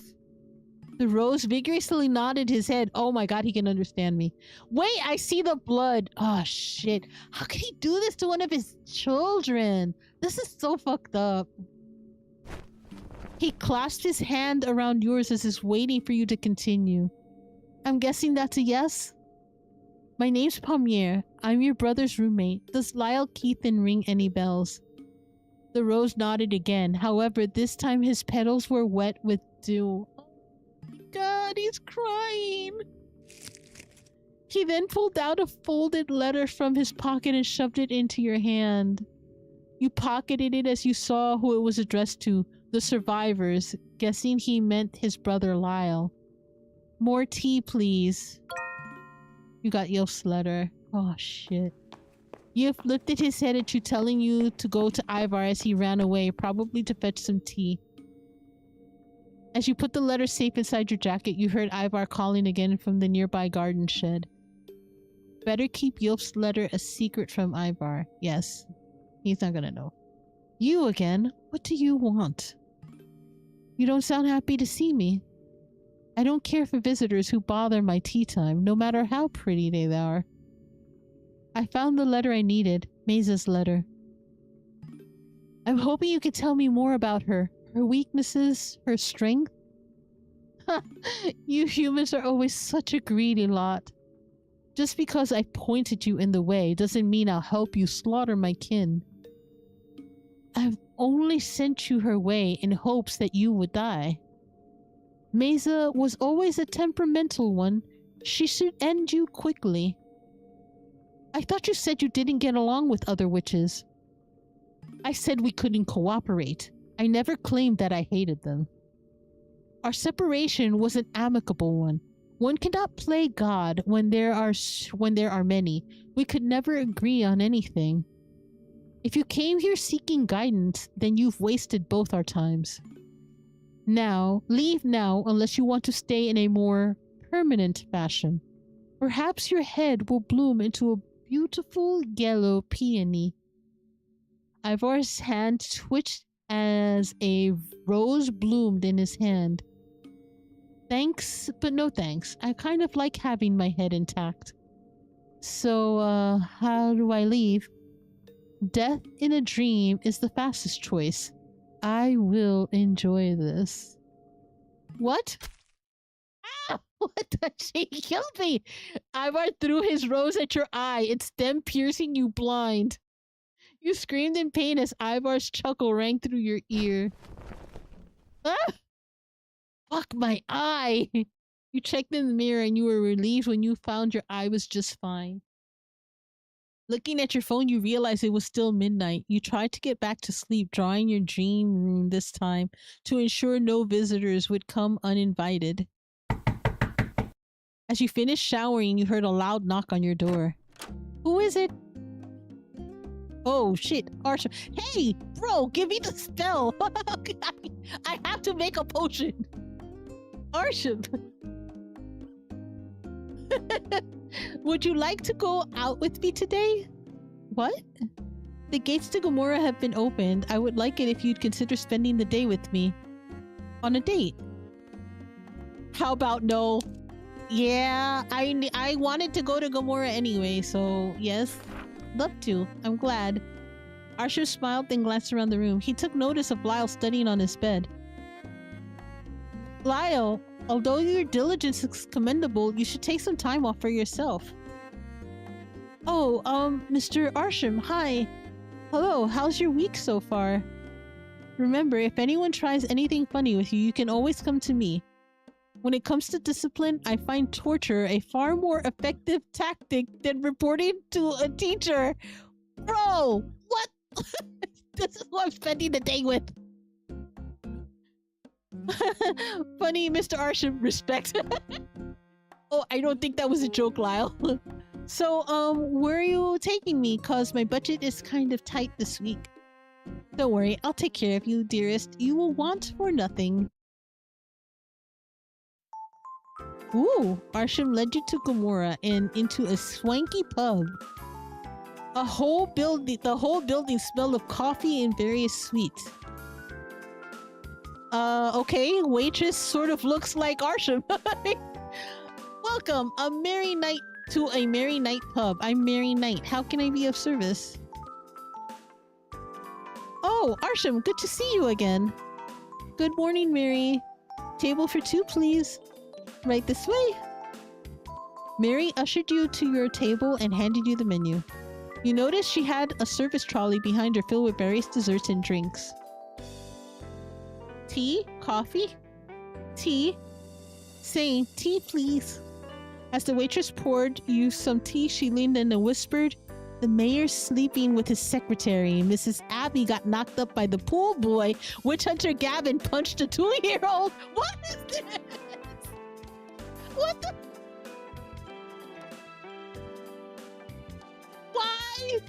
Why did a grown-ass person punch a 2-year-old? Why did some woman get knocked up by her pool boy? And the mayor sleeping with his secretary? What mayor hasn't done that, okay? Oh, I didn't mean that kind of tea, but please continue. It's a service they do here. Can't sip some piping hot tea before spilling the tea. Anything else I can get you, hun? The full Ignia breakfast. Extra cherries, please. The pool boy seems normalish, but what the fuck did... I know, what the fuck did a 2-year-old do? The full Ignia breakfast. Extra cherries, please. And for you, hun? Order something of average price. I'll take morning rise. You got it. Be right back.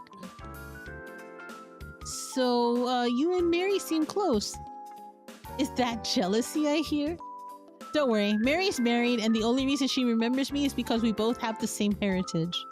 Although, I admit I do enjoy it here. They just opened during summer break. With you off to Quills last summer, I found myself spending most of my time here. You didn't go home? My parents went on their baby moon. Baby moon? That like a honeymoon or... You're stunned.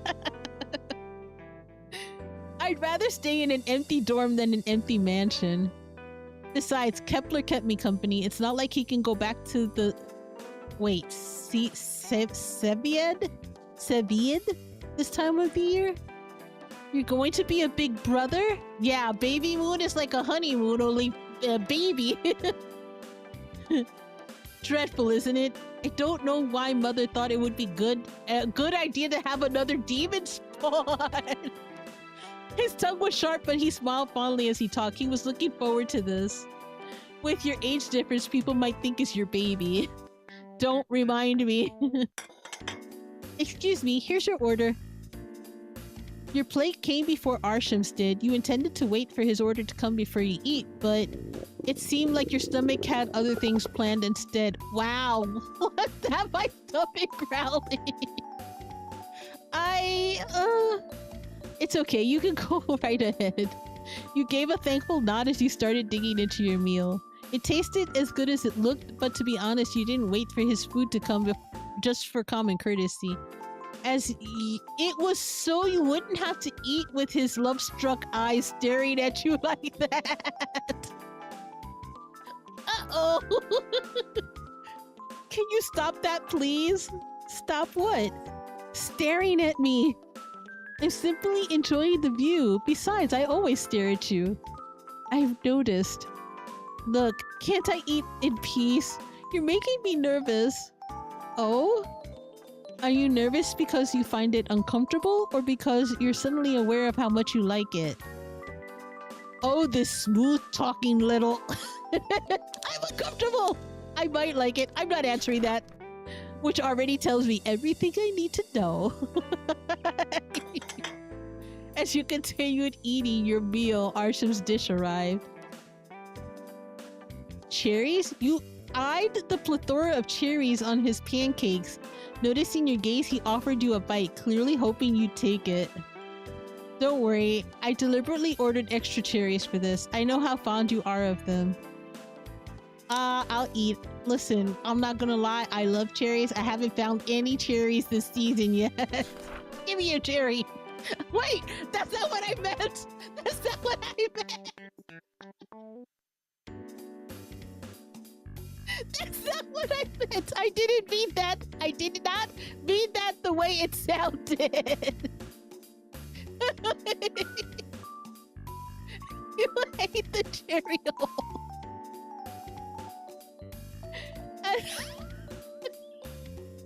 Shut up.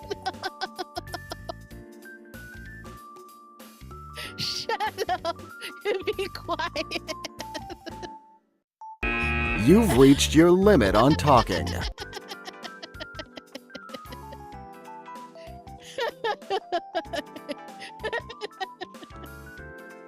As if on autopilot, you tied the stem into a double knot with your tongue, a habit you picked up ever since learning how to do it in high school.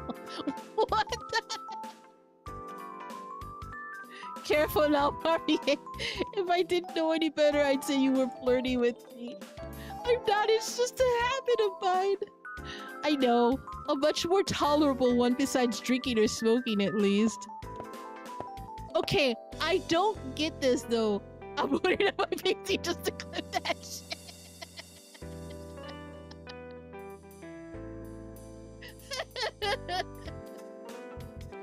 Before you can finish your meal, Mary came back this time with a small plate of honey pops in her hand. Honey pops, but I didn't order any. I know, it's on the house. It's your birthday, isn't it? I saw the date on your membership card. Happy 21st birthday.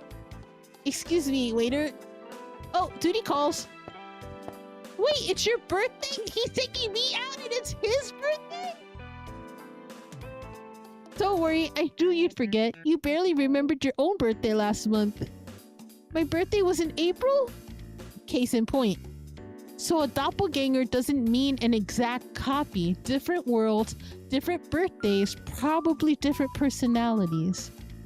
Interesting. Wait, that's not what I should be focusing on right now. It's your birthday, but you're treating me? Your mere presence is the best gift I can hope for, Pamye. Oh, you're so sweet. None of Quill's or Thane's gifts can compare. Don't say that. Now you're making me feel even worse. You knew you were not the actual Pamye, but now was not the best time to just blurt that out, was it? Still, is there anything you want me to... Whoa. Careful there, Sparky. Is there anything you want me to do? You could marry... What the hell? Bro, that's like... It's your birthday. It's not like Christmas, okay? Besides that, it was a joke. For now. But if you insist... Well, I would like to get your permission for growing out my hair. Wait, I wouldn't let him grow out his hair? I think he looks good with this hair long. What? Do you not like your hair? Why do you need my permission? But I like your hair as is. Why do you need my permission? You said you didn't like me with my hair long last time. So, you're still your own person. Do what you want, Arsham. Understood. To your surprise, Arsham really didn't ask you for anything else. After your meal, he simply kissed you on the hand and said his goodbyes. His bond to you confused you a bit. He definitely has flaws, but you could tell he truly loved Pamye. Hopelessly so. After you parted ways and wandered through the city streets alone, you couldn't help but wonder if your counterpart felt the same. Or just using Arsham's loyalty for their own good. What the? All of a sudden, what the hell? This music change is crazy. Alright, I think I'm gonna save here. I'm going to save here. Right here. Yes, I will overwrite that. Alright, I'm gonna save here. Alright, and I'm gonna end stream here. Because my throat's starting to feel all these... trying to change these inflections. And I ran out of water. This music change is a little crazy too. You're basically done exactly. Why is Clippy so jank? I don't know.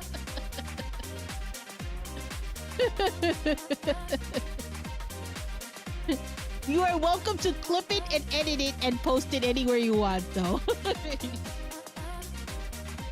Alright, so... I am... My bunghole, it goes... And then sometimes my bunghole goes...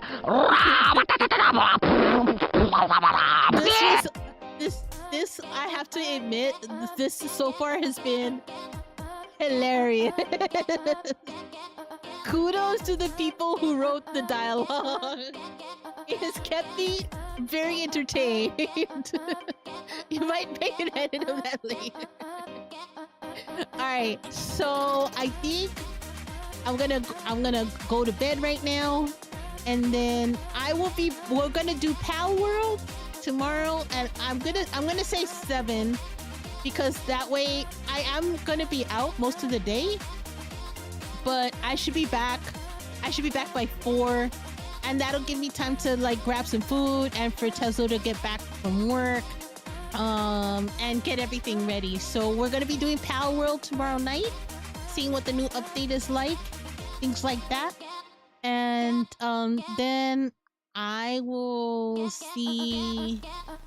I want to go and finish up the Batman Telltale series, and I want to come back to this also. So we might do this during the week, and I might save Batman for next Sunday night. So that's sort of my plan right now, or Monday afternoon.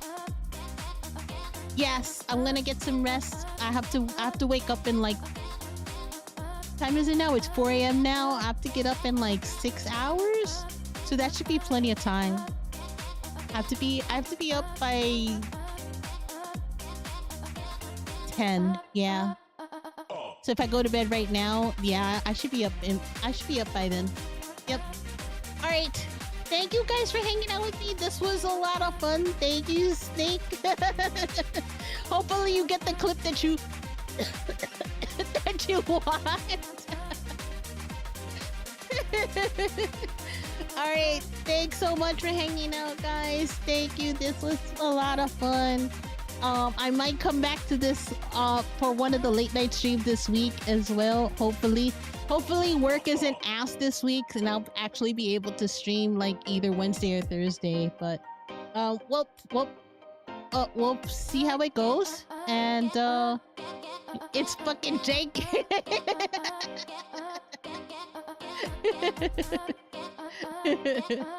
All right, I will be back later today. I will see y'all soon. Thank you for hanging out again. I appreciate y'all. See you in a bit. Bye.